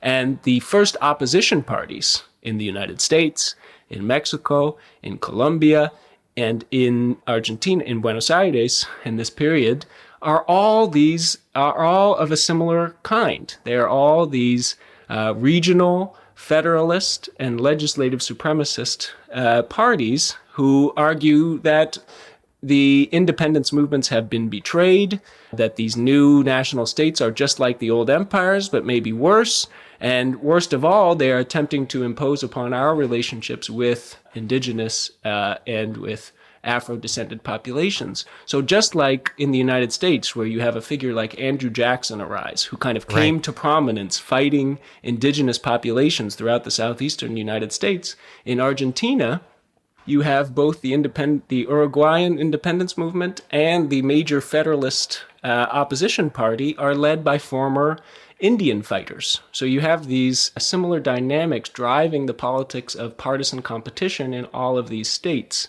And these opposition parties presenting themselves as the true heirs to the principle of the independence movements, which have been betrayed by the governments in power. And it must be said, the Creole elites who have installed themselves in national governments respond to these threats to their authority in ways that are usually very ineffective. They attempt to strengthen even more the powers of the federal governments. They attempt to abridge civil liberties that had been ensconced in constitutions throughout the hemisphere. Like the Alien and Sedition Acts in the U.S. That's right. And this really only sort of raises the stakes of the conflict and makes it almost inevitable that deep partisan conflict will only deepen in these contexts. So you have these similar dynamics driving the rise of opposition parties and then the deepening of partisan conflict throughout the Americas to the point where almost all of the Americas are on the brink of civil war within a few decades of their independence. And as I said, it's really very small differences that result in the breakdown of these federal unions throughout much of Spanish America, precisely in these partisan conflicts that evolve, and that don't produce that same result in the United States. But those very small differences end up having very large consequences with the passage of time. Stepping back a little further in the U.S. context, what were the anti-democratic features of the U.S. Constitution that ultimately won the support of centralizers like Hamilton? And how can we make better sense of how those things operate today by understanding the context within which they emerged?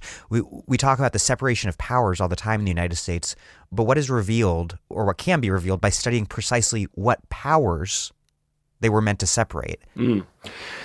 So the separation of powers in the United States refers to the division of power between the three branches of the federal government: the executive branch, the legislative branch, and the judicial branch. And I think it's a term that should also be used to describe the division of the legislative branch of the United States into two separate houses: bicameralism, the House of Representatives, and the Senate.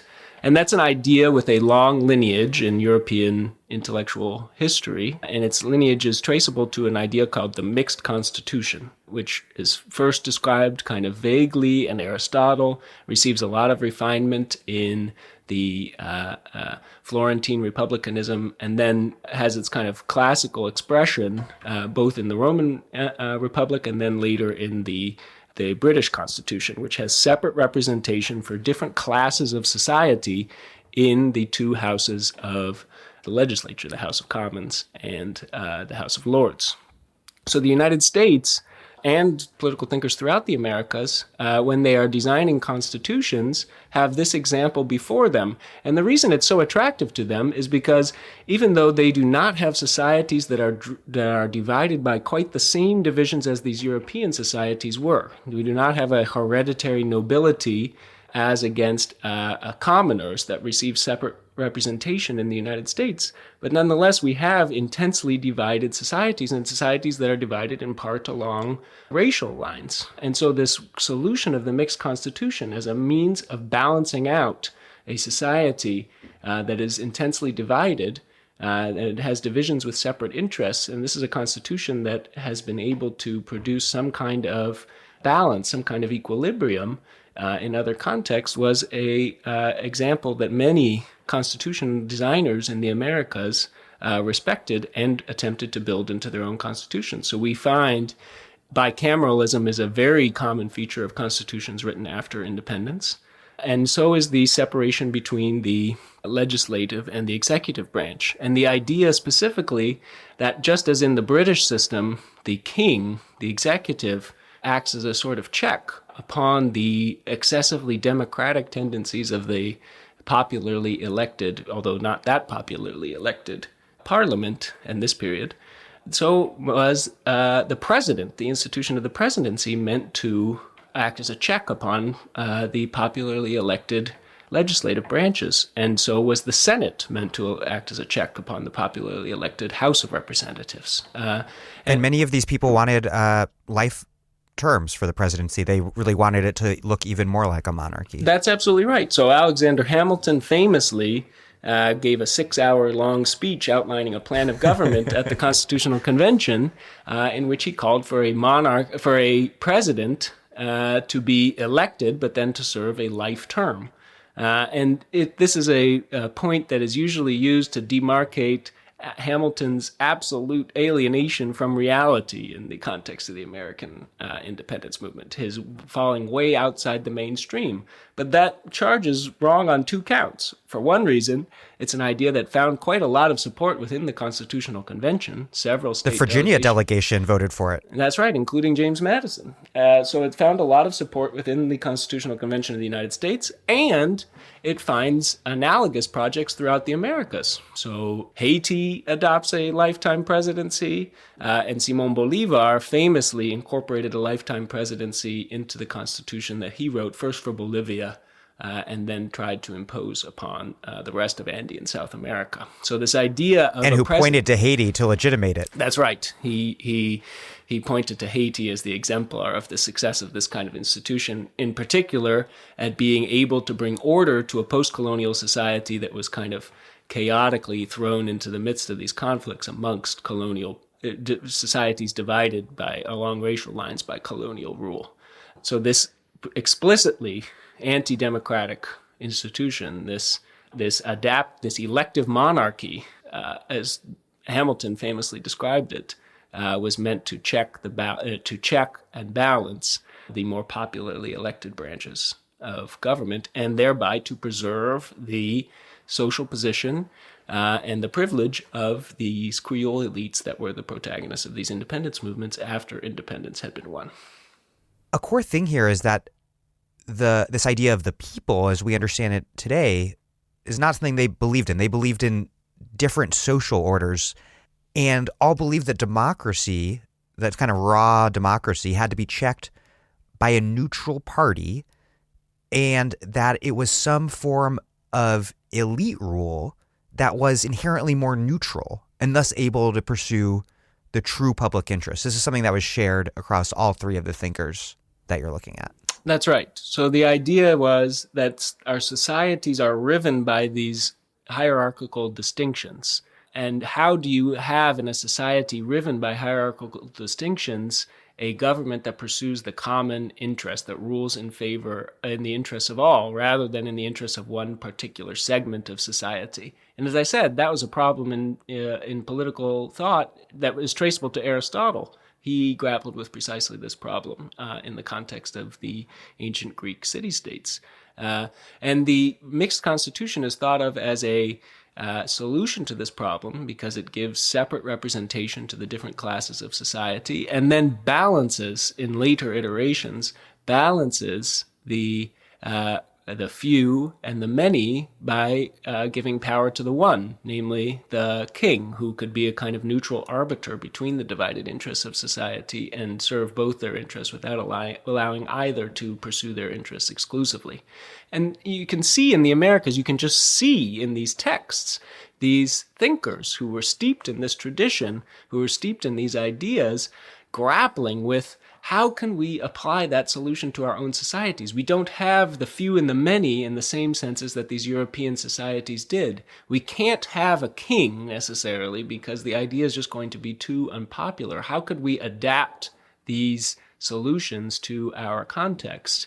And I trace several efforts to do so, the U.S. Constitution being one, but Simón Bolívar's Constitution for Bolivia being another, which, as I said, had not only a bicameral but a tricameral legislation, including one branch of which held its positions for life and a lifetime presidency.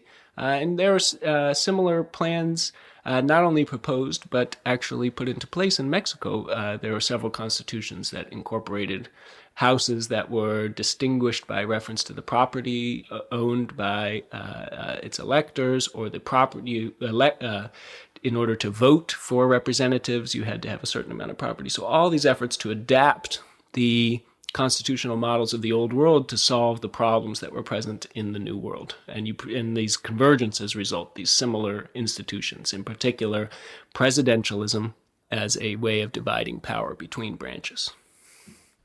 This really casts in a revealing light today's institution fetishizing radical centrists, people like Yasha Mounk and company, who maybe just implicitly, but still, I think very much emphatically, believe that there are people of a certain standing who can provide a neutral check to unbridled popular power. I think there's a similar worry underpinning those arguments, and perhaps thus a kind of non-random convergence upon similar institutional mechanisms, a grasping for neutrality, efforts to try to incorporate some kind of neutrality or to make a claim on neutrality.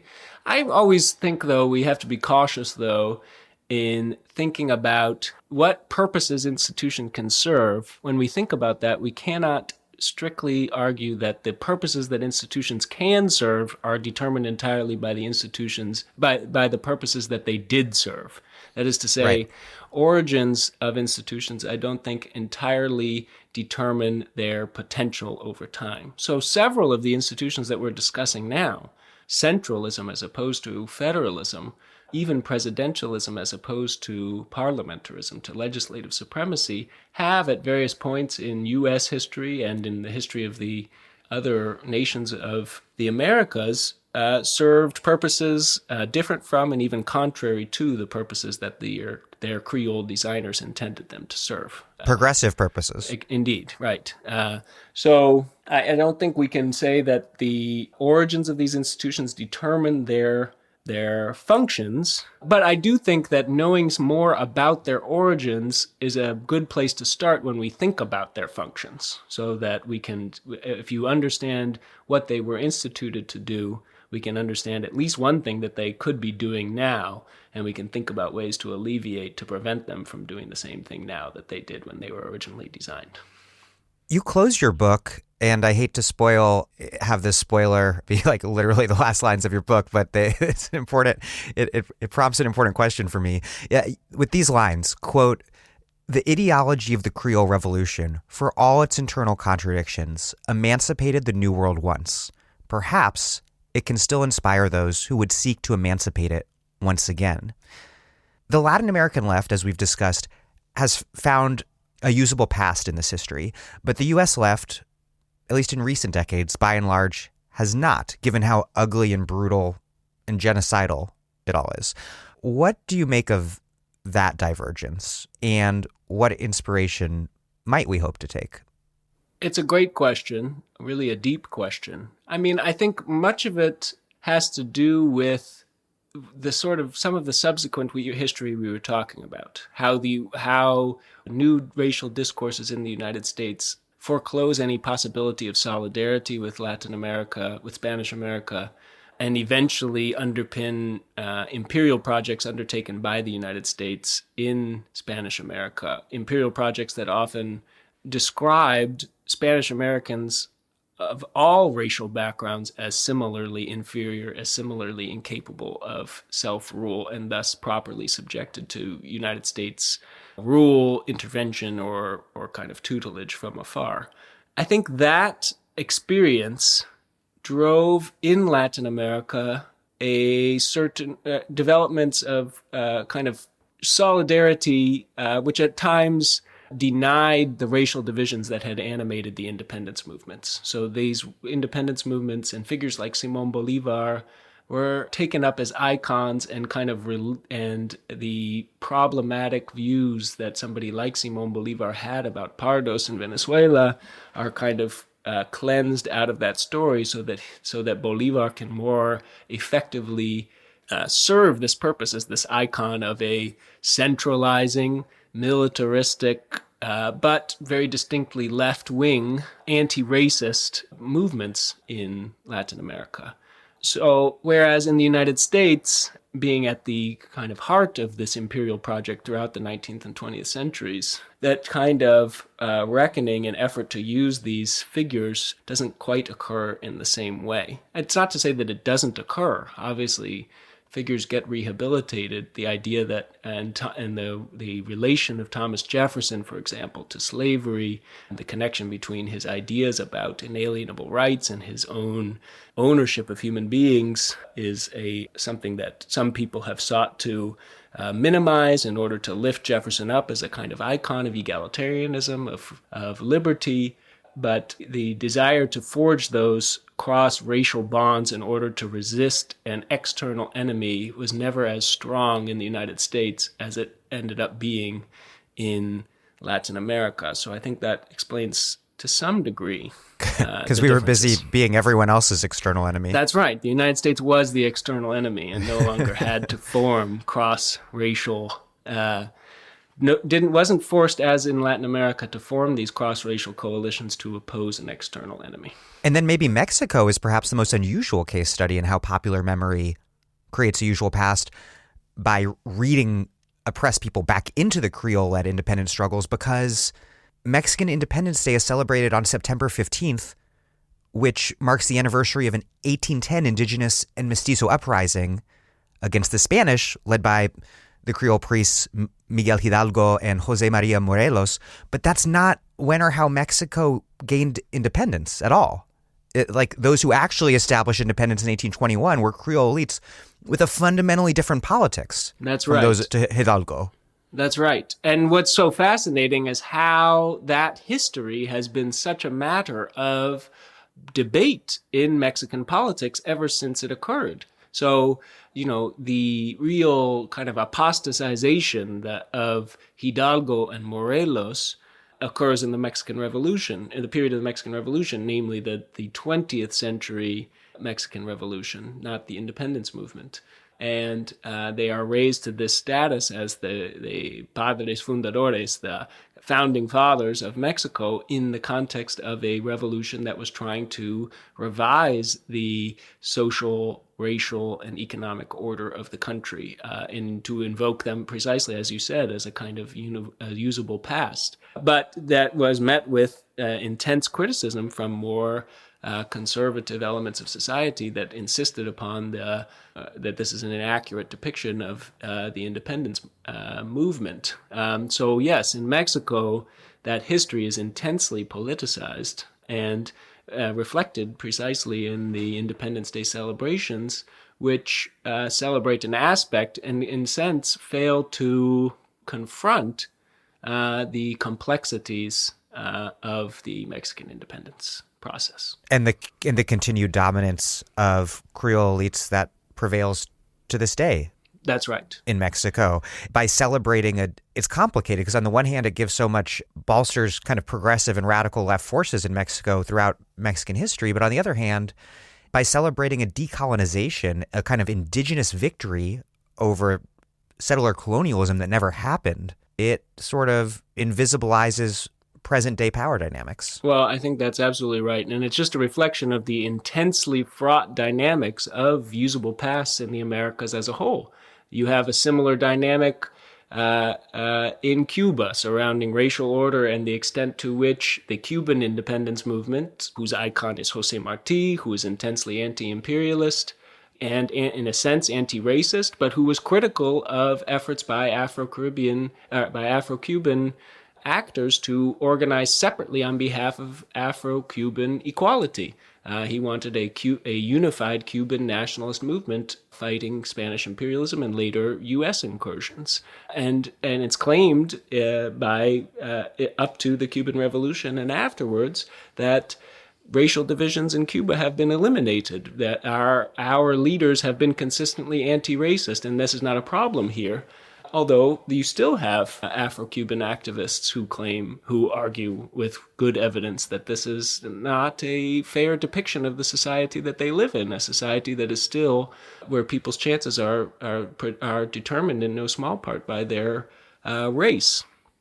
So yes, throughout the Americas, in no small part because of the ways we became independent, because our independence movements were Creole revolutions, the question of whether these leaders can be inspirations, whether their ideas can be usable, and whether their examples can be inspiring, is an intensely fraught one. But it's one I think that by learning more about them, and in particular by thinking about them comparatively in ways that help us sort out the structural features of the societies that led them to think and act in the ways that they did, can help us work through that critical project of discovering what aspects of our past are usable, what aspects will require extensive critique before they can become usable, and which aspects are better to be kind of reviled and used as lessons of history that we would do better not to repeat.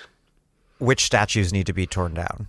Exactly. Which statues need to be torn down, which ones can serve as kind of partial teaching tools, teachable moments, and which ones are deserving of the veneration that they receive. You don't quite put it like this, but you do seem to argue, with good evidence, that Hamilton, Bolivar, and Aleman were right. Not morally, but in terms of realpolitik, in the sense that the form of government they advocated as the only guarantor of power and stability was proven correct by the United States becoming an empire to which fragmented Latin American states became subjected. Is there some lesson to be drawn here about how power operates that might be useful for a radical democratic and egalitarian political project rather than an imperial one? Or is it just sort of a depressing object lesson? Well, I think the root idea that can perhaps be built upon is that efforts not just to invoke but to institutionalize lines of solidarity in opposition to imperial rule, perhaps in opposition to the very kind of modern forms of imperial rule that exist in the world today, are more likely to be effective. So the Federal Union of the United States was precisely an institutionalized solidarity amongst the former British colonies of North America. And it's precisely that institutionalized solidarity that was lost when those federal unionist projects failed in Spanish America.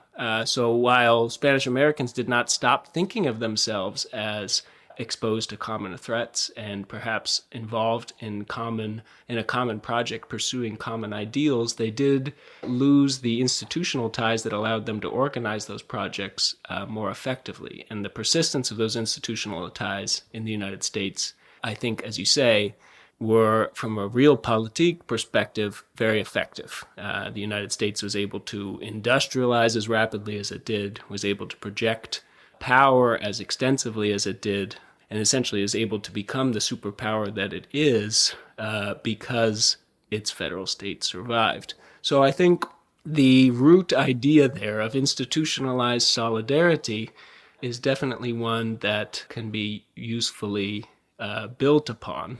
The question is, as you say, can it be invoked? Can it be pursued without these concomitant exclusions, suppressions, oppressions that it involved in the past? My last question is, the idea for your book occurred to you while you were surfing up and down the Pacific coast of the Americas. That's right. And I knew you personally as a surfer well before you became a credentialed political scientist. And I really liked these lines in your acknowledgement because I've always been very attracted to Pan-Americanism as a politics for the United States, as an antidote to American, or as I think we should emphasize in this case, United Statesian exceptionalism, something that might substitute a cross-border solidarity from below for the sort of predatory nationalism that has long guided the U.S. approach to our neighbors to the South. what do you see as the possible politics of Pan-Americanism? On the surfing question, I'll say that it's only because I have such deep respect for you as a podcaster and a critic that I'm here speaking to you today. We're being interviewed on October 11th, and there's currently 10-foot waves on the Jersey Shore. So I'm honored. Good. And sorry. But as to Pan-Americanism, I mean, I think that the challenges that we confront in the world today, that the left confronts in the world today, challenges surrounding the democratization of production that extends not just across borders, but around the world, supply chains that circle the world, problems surrounding migration that crosses borders and surrounds the world, problems surrounding climate change that inherently cross borders and surround the world. These are not problems that the left is ever going to be able to effectively address, I think, without a politics that itself crosses borders and without institutions that cross borders. So I think Pan-Americanism can be an important part of a global politics that shouldn't ignore local activities, but should see itself as a way of linking local activities, coordinating local activities, drawing strength from the coordination of local activities, activism, in pursuit of efforts to address problems that cannot, at the end of the day, cannot really just be addressed locally, that require global solutions. So Pan-Americanism, it strikes me, would be a manifestly superior way of thinking about questions about migration in the Americas today, rather than having unilateral policies imposed by the United States that have profound effects upon the life chances of people throughout the Americas, particularly throughout North America and into Central America. Some kind of Pan-American institutions would be much fairer ways, it strikes me, to debate those kinds of policies. Pan-American institutions, as I said, we are going to need Pan-American solutions to water scarcity and extraction of gas, of fossil fuels and other resources. So all of these issues are affected by policies, and to the extent that those policies can be decided upon by institutions that are able to aggregate and consider the views of people across these borders whose interests are profoundly affected by them, I think they would be much more fairly and effectively dealt with at those higher levels of aggregation. Well, Joshua Simon, thank you very much. Thank you, Dan.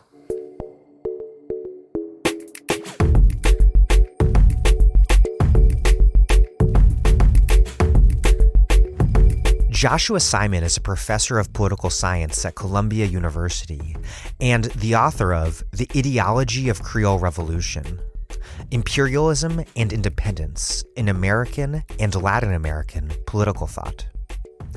Thank you for listening to The Dig from Jacobin Magazine. As Marx once said after noting that people make their own history, but they do not make it as they please. They do not make it under self-selected circumstances, but under circumstances existing already, given and transmitted from the past. The tradition of all dead generations weighs like a nightmare on the brains of the living. While other podcasts have only interpreted the world in various ways, our point is to change it. We are posting new episodes every week. The Dig was produced by Alex Lewis, music by Jeffrey Brodsky.